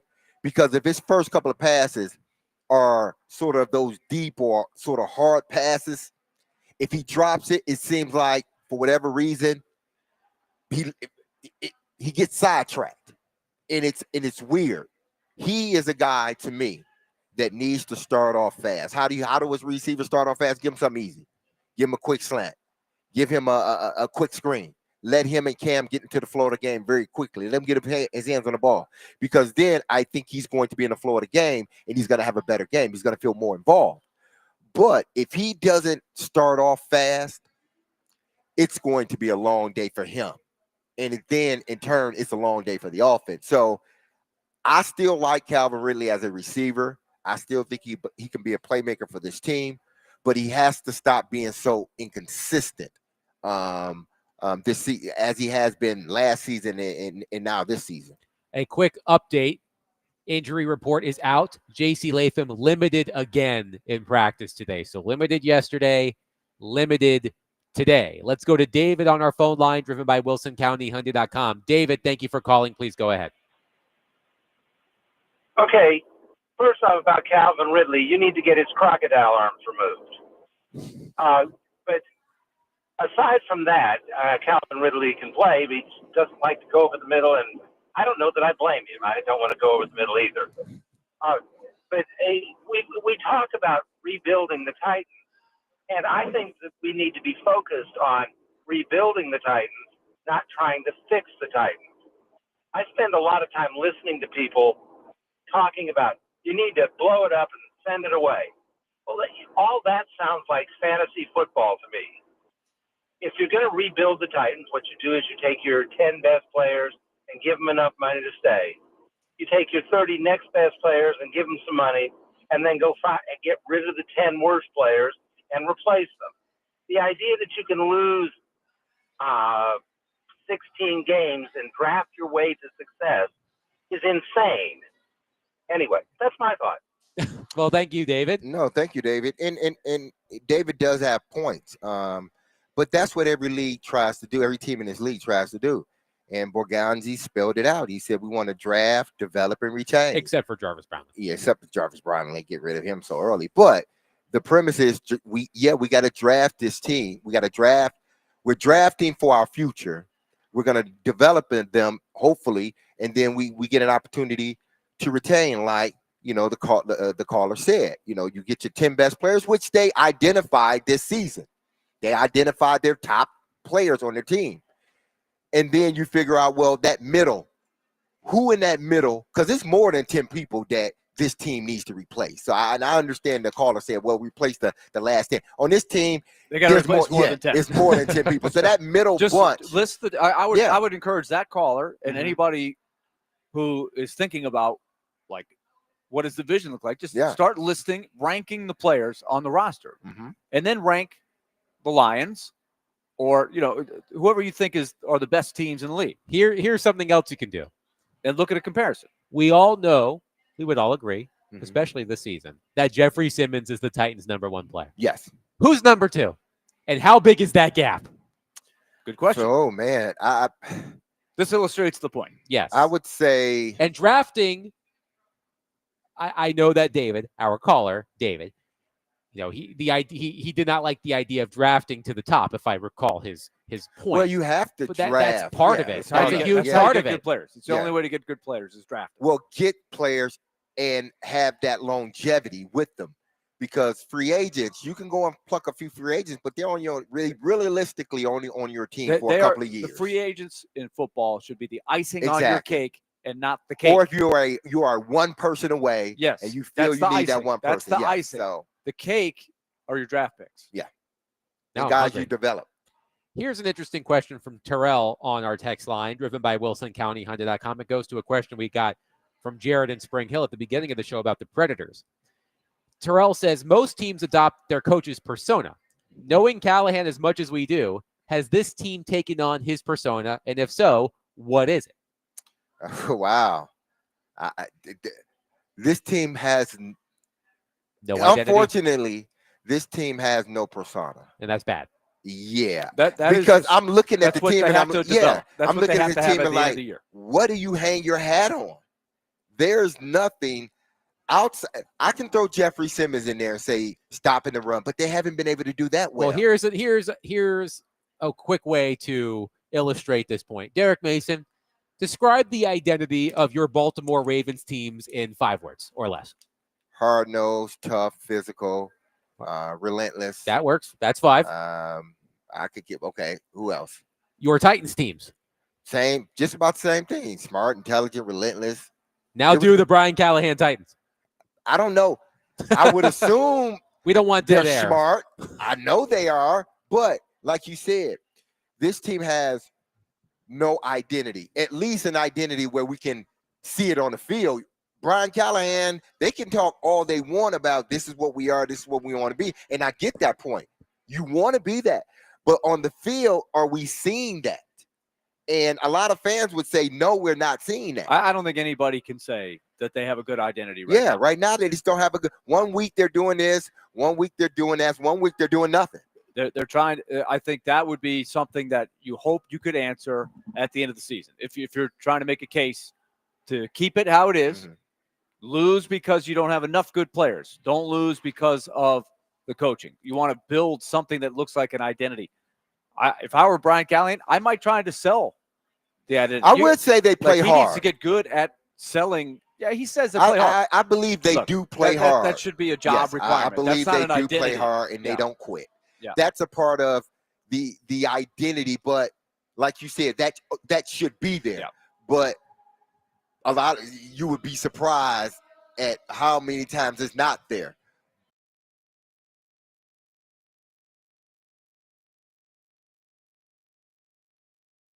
Even though it was basically given to them, but they continue to fight and they continue to hustle. Say, this is a team that continues to fight and they're going to play hard.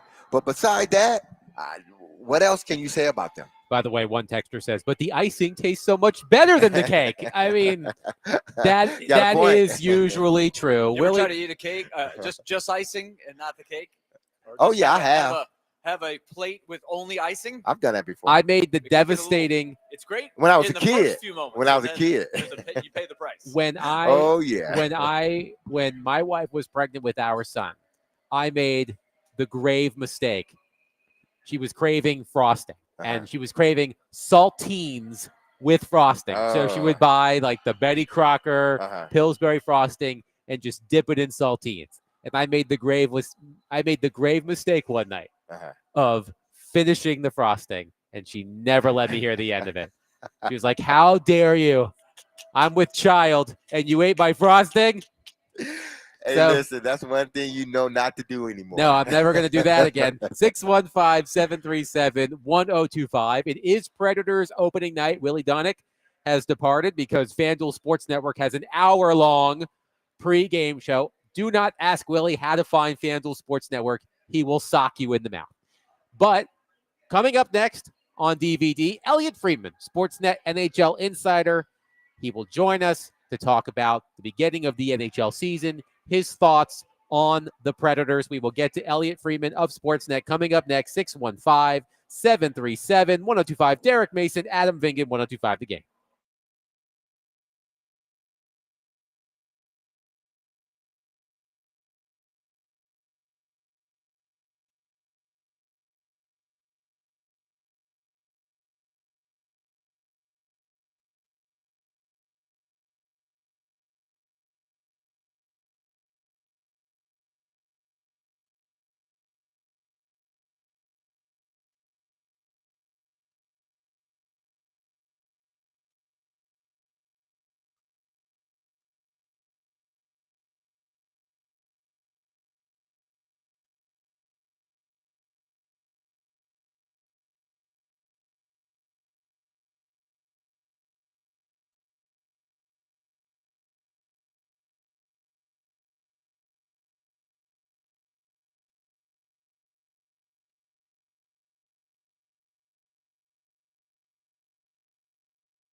D. Mace, Vingan, and Donick 1025 The Game, broadcasting from the Busy Bee Plumbing, Heating, and Air Conditioning Game Nashville studios, home of the $99 yearly Beehive membership, where the buzz is always about great service.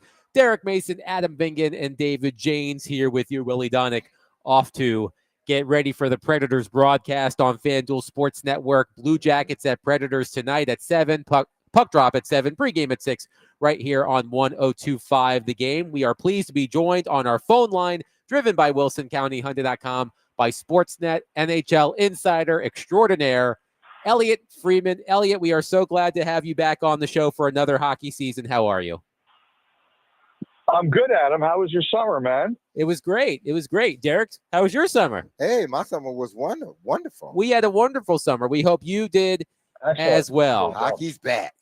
Great scene, by the way. Hockey is back. Great scene, by the way, last night in Toronto, Elliot, with the Maple Leafs winning and then the game ops people at Scotiabank Arena putting the Blue Jays game on the big screen. That was really cool. Yeah, it was a great move. Over the years, like we've been spoiled at times, Adam. In 1993, it was interesting. We did a thing the last time the Maple Leafs and the Blue Jays won on the same night, and I couldn't believe it. The last time they ever won on the same night was the night that Joe Carter hit the game-winning home run in 1993, and the Maple Leafs beat Tampa Bay that night, and they started that year 9-0. And they actually started 10-0 before they lost their first game. And so, we had the rights to the game last night, and we have the rights to the Blue Jays. Our owners are the owners of the Blue Jays. And we were joking, it was me, it was Colby Armstrong, it was Luke Gazdick, and it was David Amber. And we were saying, nobody's watching us. We can probably say the most outrageous stuff of our careers tonight, and it's not going to matter because we were joking that nobody was watching us last night. It was pretty funny. So let's start with, of course, the Nashville Predators, a much different vibe around the team league-wide this year versus last year, just because of how poorly last season went. What fascinates you most about the Predators as they start their season tonight? Well, I think the answer has to be Brady Martin. Brady Martin is a guy that rocketed up the draft charts last year. I don't know if a couple of years ago, in Canada, we rate kids too early, right? We're so hockey crazy. But I still don't think a year or 2 years ago, people would have imagined that Brady Martin would have gone as high in the draft as he did. And then he rocketed up. And I think he's going to be a great pro. But I look at the charts and I see he's your number one center with Ron O'Reilly and Philip Forsberg. And I think the kid's a real talent. I'm just curious to see, is he ready for this? And, overall, Adam, I think the West is brutal. It's by far the tougher of the two conferences. And I think you guys are going to be a lot better. I just can't imagine some of the things that happened last year are going to happen again. But it's a really hard conference, and it's really interesting. Like, I understand why you guys are doing it. I understand why you're giving them a taste. One of the things I remember years ago was Mike Richards, who was a first-round draft pick, who was a top center on Philadelphia when they went to the Stanley Cup final in 2010. He was a key player for the Kings when they won a Stanley Cup championship in 2012. He talked to me, like the first year he really played a lot, Philly wasn't very good. And he talked to me about going up against the top centers in the Eastern Conference and basically how they kicked his ass. Like, it was like he'd face Matt Sundin, who's in the Hall of Fame, one night, and he'd face Saku Koivu, who was a great center for the Montreal Canadiens, the next night. And every night he was getting his butt kicked. And he said he never forgot it, and it made him so much of a better player. It turned him into the player he was. And I'm looking at Brady Martin, and, like the centers he's going to face on a night in, night out basis, it's going to be a big challenge. And I think it's going to benefit him long term. I just don't know, like, is he going to be able to handle that now? To your point, Elliot, you look at the Predators' early season schedule. They've got Columbus tonight, Utah on Saturday. Then they head your way next week. And I'm thinking about some of the top centers he could be matching up against, whether it's Tim Stützle or Austin Matthews or Nick Suzuki, Mark Scheifele. Yep. Like it's to the story, to your point with the story about Mike Richards, it feels like Brady Martin's going to get that same taste too.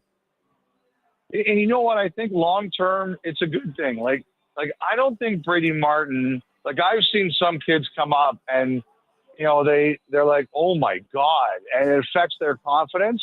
And I've seen other guys come up and they're like, oh my God, and they channel it the right way for the long term. And from everything I understand about this kid, he's going to be like that.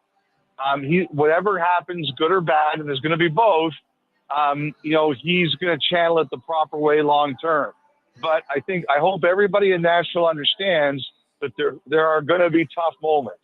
And I think one of the biggest problems we have as a sport is that an 18-year-old kid comes in, or an 19-year-old kid, and everybody thinks they're going to be Sidney Crosby or Alexander Ovechkin.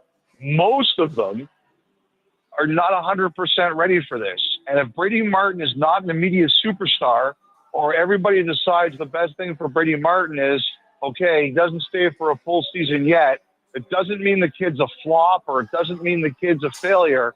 But what it does mean is that long term, he'll probably benefit from this. We'll talk with Elliot Friedman. You can check him out on his 32 Thoughts podcast. Elliot, you're right about this team. And I do believe, based on, what wasn't achieved last year, because to me, this was a underachieving team, considering the guys that they brought in and the guys that they already had. This team underachieved. And if you are to believe the numbers, then you believe that those guys that played bad last year will play much better this season, which will in turn make the team better. But I think even with that, the one guy that has to play better and they can't help him play better is UC Saros. He's now entering into the first year of that 8-year deal. How is he viewed around the league, and do you think he can have a bounce back season? First of all, Derek, I think he's got a lot of respect. I think that last year people look back at him and they're like, "What was that? Like, how did that happen?" The one thing is, like, Nashville didn't defend very well last year. And when you're a goalie, you still got to make a big save or two a night. You're hoping from a goalie that they're going to make one or two big saves a night that can allow your team to win the game. But when you're facing the chances they were facing and the quality of chances they were facing, and just the fact that it didn't work at all last year, you can make even good goalies look ordinary or worse. Derek, I believe everybody can have a bad year. What you can't have is 2 bad years in a row. I think Saros, he probably put in a lot of work this summer. The one thing too, Derek, is it's an Olympic year. And one of the things that's going to happen this year is there are going to be a lot of guys who go out hot because the Olympic teams have to be named by the end of December, and they're going to want to be on those teams. And I think one of the things that's going to happen is there's going to be other Finnish goalies and players who are going to want to take that job from him. And he knows it because he played in the Four Nations last year and it didn't go well for Finland. And he had the tough year in Nashville. It didn't go well for the Predators. So I think not only does he want to be better for their team, but he also wants to be better to show that he's still the number one guy on the Finnish national team.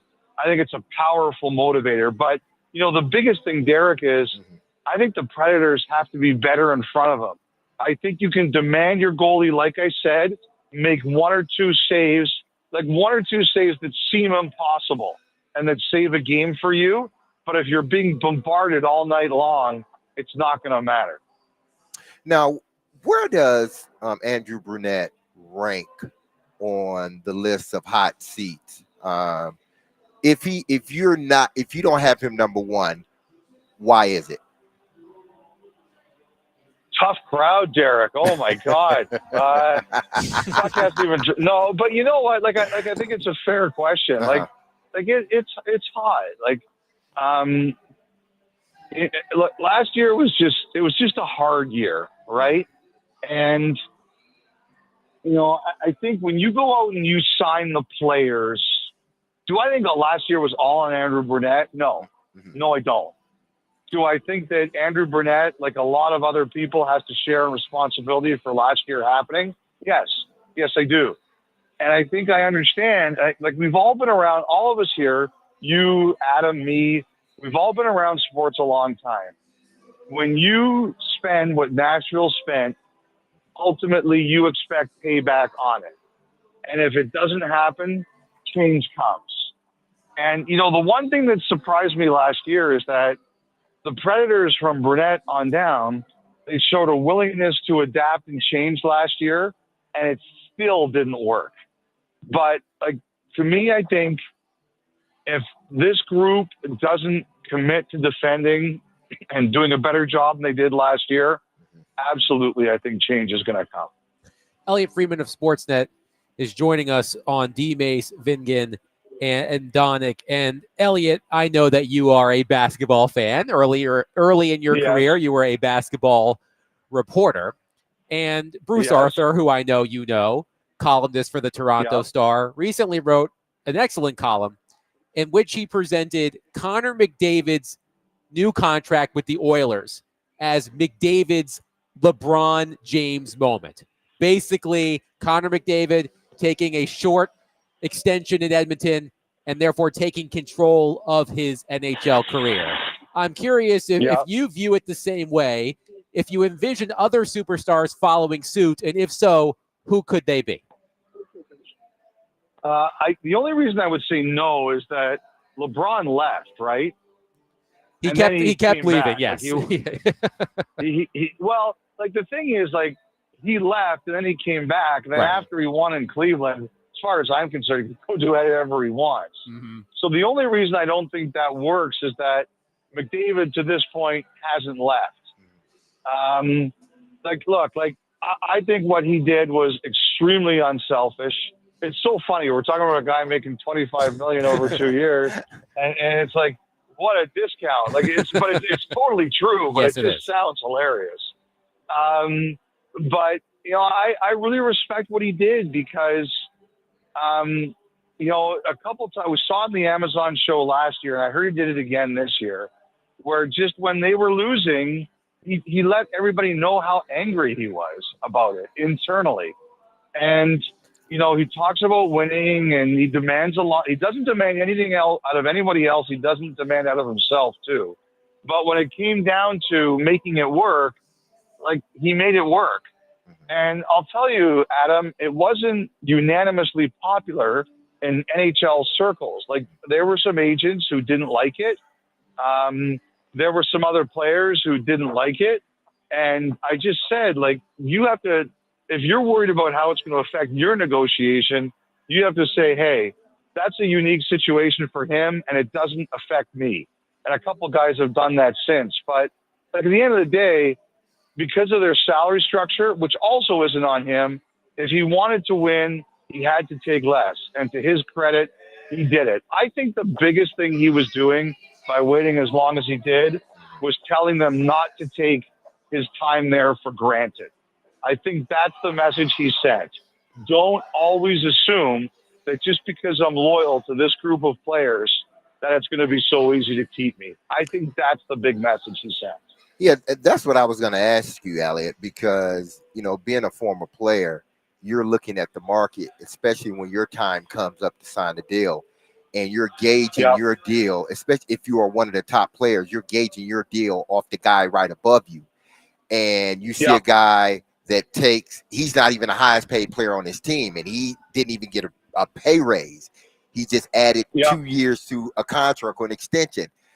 I'm sure the PA and some, like you said, some players are like, man, I get it, but man, you didn't take a dime over what you made last year.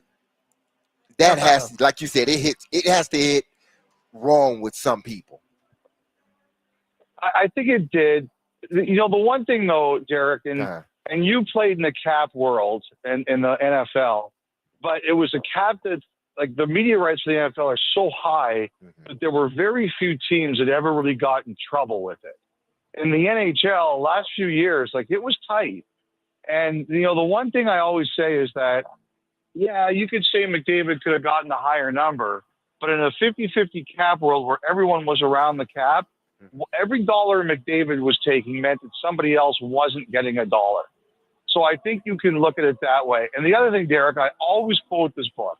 One of the best sports business books I ever read was a book called The Bald Truth by David Falk. And he represented Michael Jordan and Patrick Ewing, among others. And he would talk about how, as an agent, people would come out to him and they would say, well, this guy's making X on that team, and your player is not as good as that guy, so he should make X minus whatever. And David Falk's answer was, well, that's his situation. That's not our situation. And I think that's what you have to do. I think you have to simply say, hey, McDavid did a special thing, but that's not our situation. I think if you're a good negotiator, that's the way you negotiate out of that. Elliot, do you think Austin Matthews, when his time comes, could take a similar path as McDavid? They share an agent, and I'm wondering if Matthews may be the next player who does the McDavid / Crosby-esque move to keep his team's window open, allow them to add more players. Do you think, I know we're a couple of years away from this, but could you see Matthews taking the same path? Well, it's amazing because Matthews and McDavid are now scheduled to be unrestricted free agents in the same year. Yes. The summer of 2028, and they're also represented by the same agent, a guy by the name of Judd Moldaver. So he's going to have a lot of control over the market at that time. It's going to be very interesting to see how it all plays out. Like, I think what that will determine is, I'm so hesitant to guess that far in advance because, like Phil Esposito's the Hall of Famer's old line is, I could be hit by a bus tomorrow, so everything can change. I think it probably depends, Adam, on what situation he's looking to go into. Like, has he won by then or not? How close is the team that he either stays with, the Maple Leafs, or wants to go to? So I think, like, the one thing about McDavid is he believes that right now and in the immediate future, his Oilers team is good enough to win.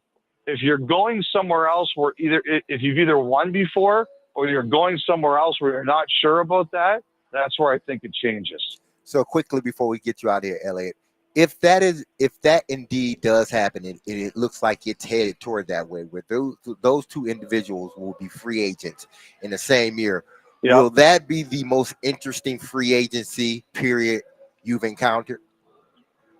As long as they don't sign beforehand. Like Derek, everybody across the NHL is already bitching about the fact that McDavid is signed and Kyle Connor is signed and Jack Eichel is signed. Like, people are texting me, they're joking, are you going to go on vacation next year on June 30th because there's nothing left? So I think the answer is, Derek, if they actually make it that far. Okay. Elliot Friedman, Sportsnet NHL insider, has been our guest on D. Mace, Vingen, and Donick. He will join us every Thursday at 5 o'clock throughout hockey season. Elliot, it was great to catch up. Great stuff as always. We'll talk next week.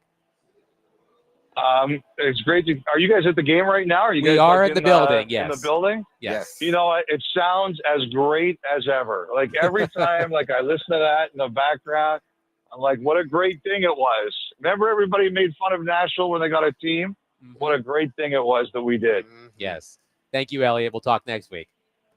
Take care, guys. See you there. 615-737-1025. Our phone and text lines are driven by WilsonCountyHyundai.com. Coming up next, we will talk about the Predators player who is more under pressure than anybody else, and I don't think it's even close. And we will discuss him coming up next. 615-737-1025. D-Mace, Vingen, and Donick is presented by Bax Homeworks, which transforms kitchens, bathrooms, and living spaces into places you can't wait to come home to. Get a free estimate at baxhomeworks.com.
you said the last couple of years he has not been good. He was not really last year.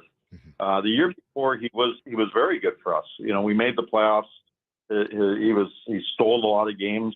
Our team played better in front of him. Last year he didn't have the season that we all expected.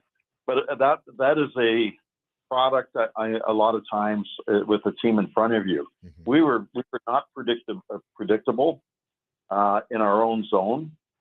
We left them exposed on 2-on-1s and breakaways and backdoor passes that I don't care who's in net. You can have, you know, Connor Hellebuck from Winnipeg in net, and he would have his worst season ever because we were no good in front of him.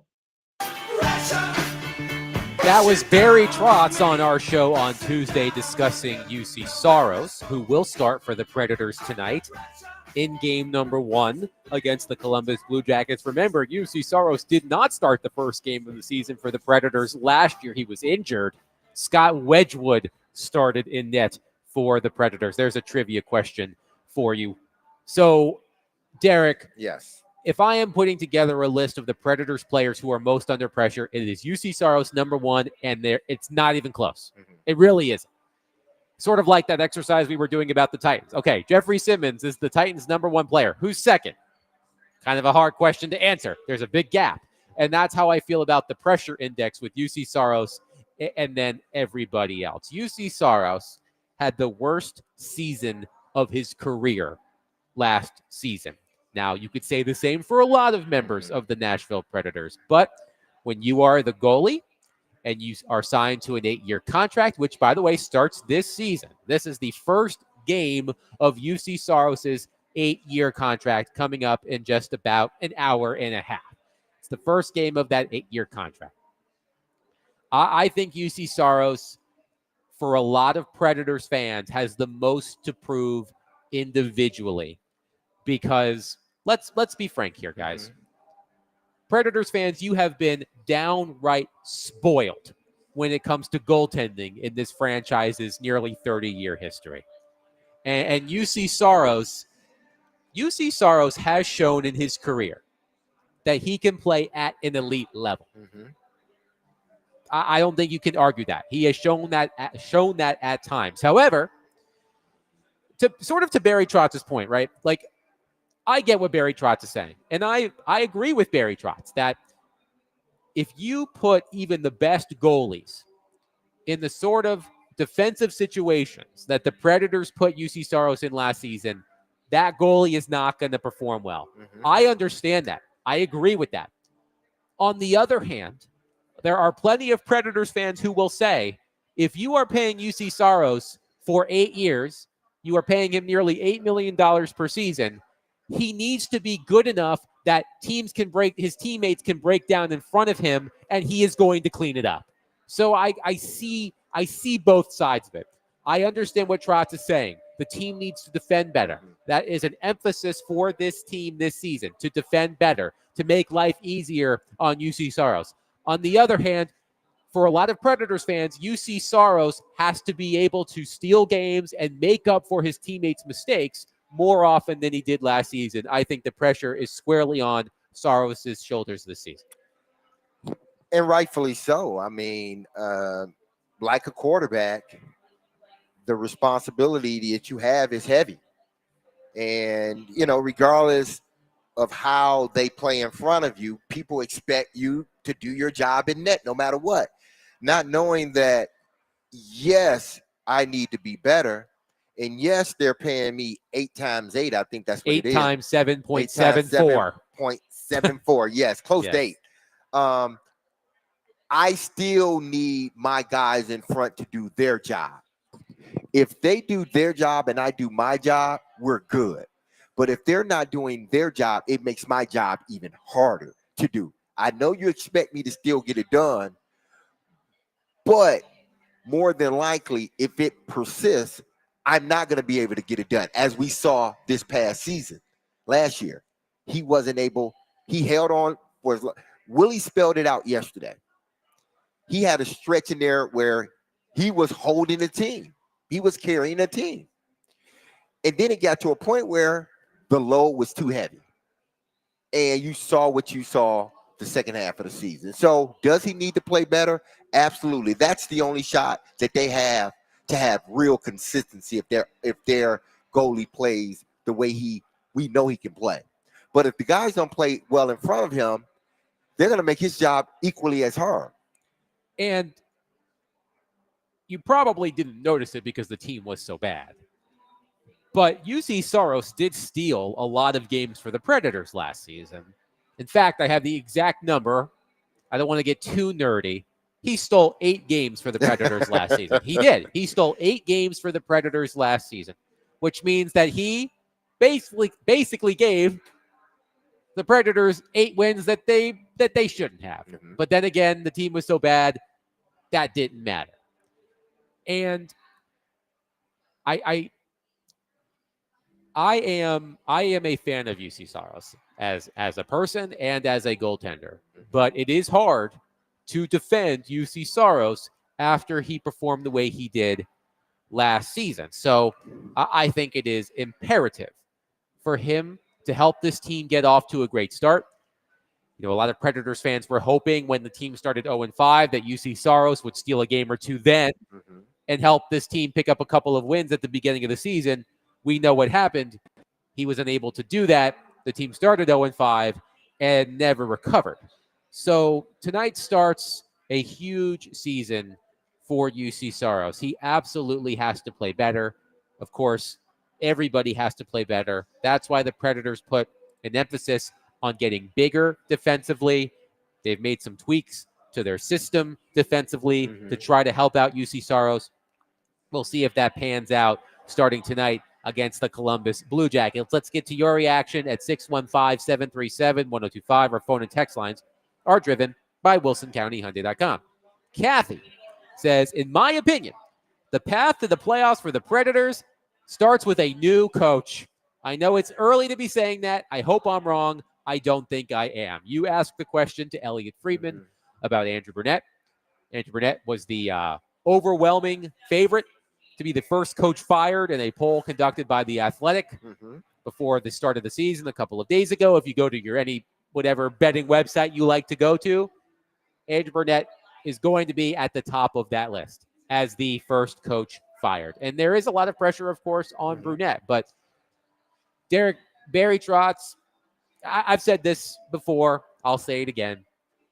Andrew Burnett should be thanking his lucky stars that his boss is a coach or was a coach because Barry Trotz understands patience. David Poyle was incredibly patient with Barry Trotz, and that helps Andrew Burnett that Barry Trotz is his boss. So there's a lot of pressure on Burnett as well. I think it's kind of similar. We talked about this yesterday, I think. It's kind of similar to what the Titans and Brian Callahan are going through right now. It's about buy-in. And I don't think Burnett got the necessary buy-in last season, especially from his veteran players. And I think you saw some of those, what's the word I'm looking for here? Maybe some of those emotions come out over the course of the season from the veteran players. And even from Burnett. Burnett was not shy about criticizing his players. So I'm curious to see what Burnett has done. It appears he's made the necessary tweaks to his system to better accentuate the talent on the roster. But look, if this team gets off to another rough start, those calls are going to be loud. And we did this exercise about a year ago, Derek, because Willie Donick, who's not here to defend himself, accused me of cherry picking, which was a slap in my face. So I did the research, and I discovered that if you look back over the past 10 years in the NHL, it is clear that teams that fire their coaches perform better after firing the coach. So if this team gets off to a bad start, those calls for Burnett's seat are going to keep coming and coming and coming. So, you know, in my pressure index, I was only including players. I put UC Saros number 1. If we're including the staff, Burnett may be giving him a run for his money. Well, obviously, if this thing doesn't start off the way that they anticipate or they want, then, you know, The buzzers are going to be circling. What did Elliott say to you about UC Soros? You can't have 2 bad seasons Yeah, in a you row, can't have right? 2 bad seasons That's in a the row. same thing for the Burnett. head coach. Yeah, you can't have 2 bad seasons with the talent that people perceive your team to have. You can't have 2 bad seasons. Last year, I think it was a lot of coach trying to figure them out, them trying to figure the coach out. Coach for a while trying to put round circles in square holes or square pegs in round holes, and it just wasn't working. And the guys got frustrated. I think hopefully he's tailored his game around the individuals that he have. A lot of times coaches want the players to adapt to their system. No, some good coaches take their roster if they have a good roster and they pair their play calling or they pair whatever they're doing up to their roster. They don't do it the other way around. It's hard to do it the other way around. Tell me what a guy does well, and let's do that. That's what Bill Belichick says. I don't want to hear what he can't do. Okay, we got him here for a reason. Tell me what he can do, and let's start doing that. Put him in a position to do that. And I don't think at first that's what Coach Brunette was doing. 615-737-1025 if you want to weigh in on the Predators. Puck drop is at 7 pregame in roughly 25 minutes with Max Hers right here on 1025 The Game. Skylar on our text line says, fast start. Have to be above 500 after 15 games, or I think Bruno should be gone, but Trotz keeps surprising me, LOL. If I'm not mistaken, after they started 0-5, that 5th consecutive regulation loss to start the season, the Predators were already 8 points out of a playoff spot. That's not insurmountable, but it's really hard to come back from that sort of gap. So I absolutely agree with Skylar. Fast start is necessary for the Predators this season. 615-737-1025 will continue to take your thoughts on the Predators. The season opener is less than 90 minutes away. We will wrap up the show next, live from Bridgestone Arena. Derek Mason, Adam Vingan, 1025 The Game.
D-Mace, Vingan, and Donick 102.5. The Game. Derek Mason, Adam Vingan here with you live at Bridgestone Arena in Barrel House, outside section 111, 112. Come say hi. We'll be here until the top of the hour when Max Hurst takes over for Predators pregame. Game number 1, Blue Jackets at Predators tonight. Puck drop at 7. Of course, pregame at 6.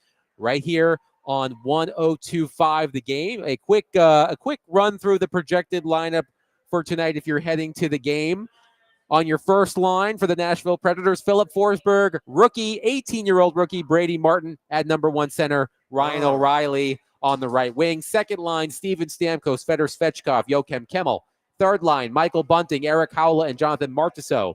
Fourth line, Cole Smith, Michael McCarron, and Tyson Jost. First defensive pair, Adam Wilsby and Roman Josi.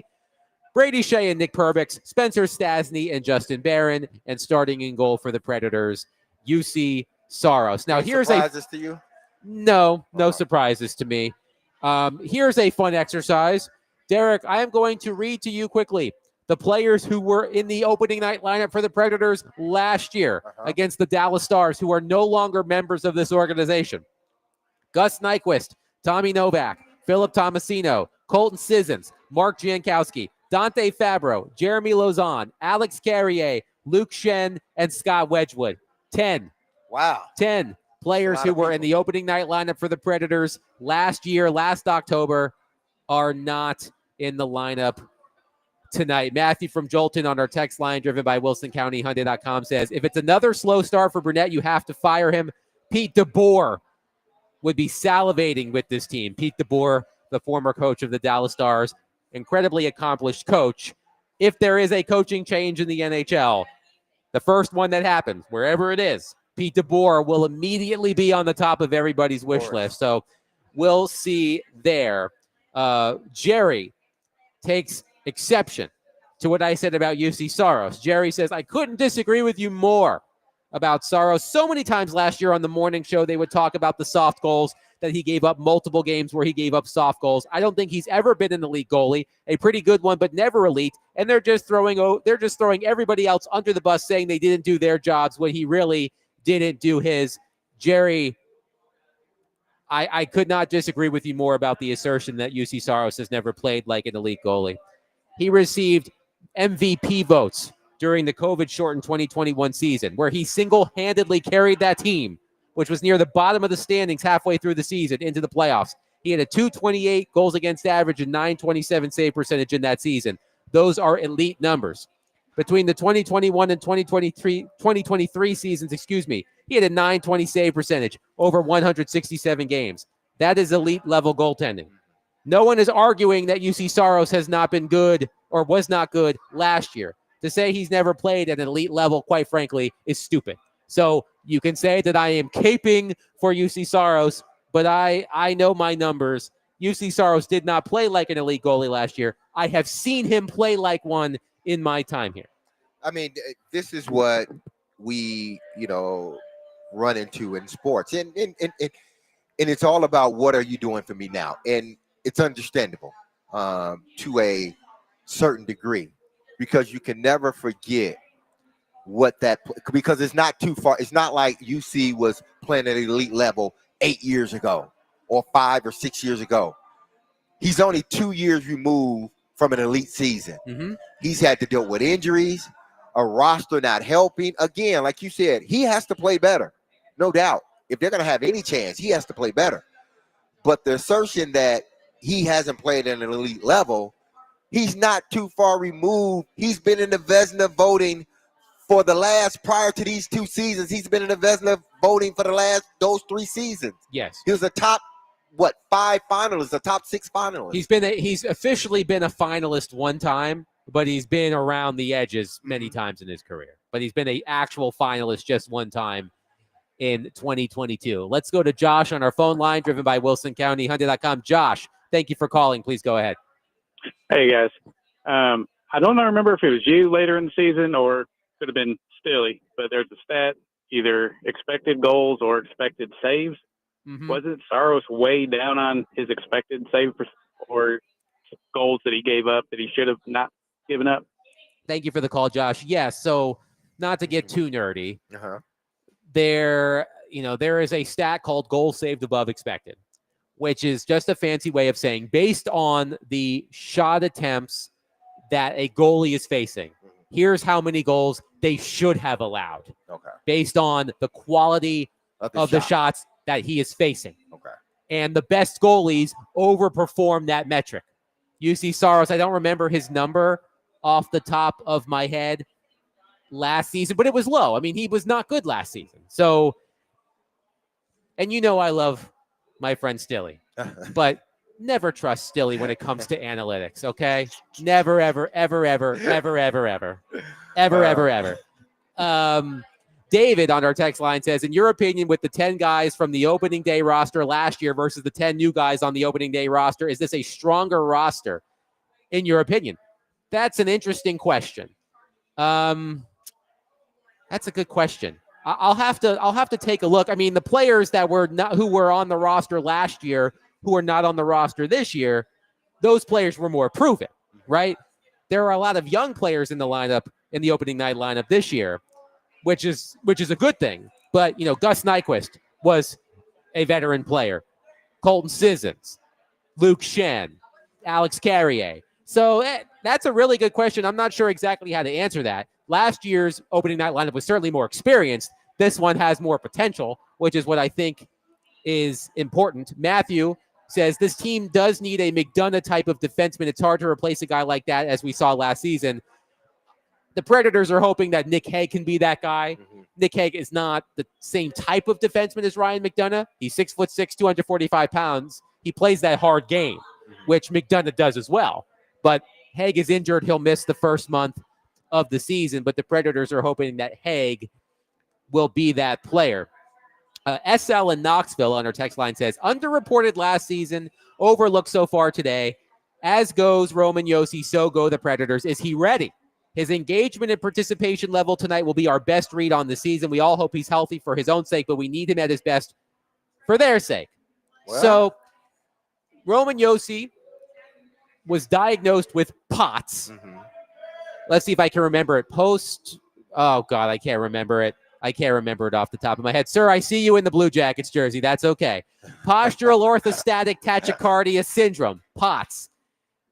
It's a condition that causes a number of symptoms when you transition from lying down to standing up. Roman Josi has a history of head injuries. It was a head injury that ended his season last year against the Florida Panthers when Sam Bennett hit him into the glass. But Roman Josi says he feels 100%. He's made changes to how he trains, his sleep schedule, his diet. And I am interested about this, Derek, because Roman Josi says that there should be no limitations to how he plays. And Roman Josi, to me, there are not many defensemen in the NHL who I would take on my team over Roman Josi. The list has grown over the years, but I could still probably count on one hand, maybe kind of two, of the defensemen I would take right now on my team over Roman Josi. So he is one of the best in the league at driving offense from the back end. So I agree with SL's sentiment that Roman Josi is critical to this team getting off to a good start and playing well this season. Of course he is. He's one of their leaders. He's one of their best players. And if he's playing well, typically the team is playing well. If he's not playing well, then the team's a struggler. Now, this will be, if I'm correct, this would be the full season of him knowing that he has, since he's been diagnosed with POTS. Yes, so this has been since he's known. So this would be the first full season. Yes, that is right. Okay. That is right. So how will it affect him? Because he's never been through this once he was diagnosed. So how does this affect him moving forward? Like you said, he's changed his diet. He's doing some of these lifestyle things that he needs to do in order to be productive, not just playing, but in everyday life. But will stress of a season affect him in POTS? Will, getting rammed into the glass and him having all of that you have, and I'm sure the doctors have thought about all this, but thinking about it and then actually having it being, done in real time is a different thing. Yes. So how will it potentially affect him? Do they have to watch his minutes? That's one thing I was wondering when I first saw this news. Are they going to have to limit the amount of time that he plays. They're not going to take him off the power play, but do they pull him back at even strength? I'll be curious to see how he's deployed tonight. Ron from Franklin says, take a great goalie on a great team and put that same backstopper on a bad team and see the result. Goalies are important, but more influenced by the team than the other way around. It's like a quarterback, right? Mm-hmm. If a quarterback has a terrible offensive line, think about how much under pressure Cam Ward had been through the first 4 weeks of the season.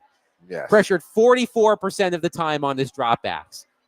Quarterbacks are going to have an incredibly difficult time playing to their capabilities when they are constantly running for their lives.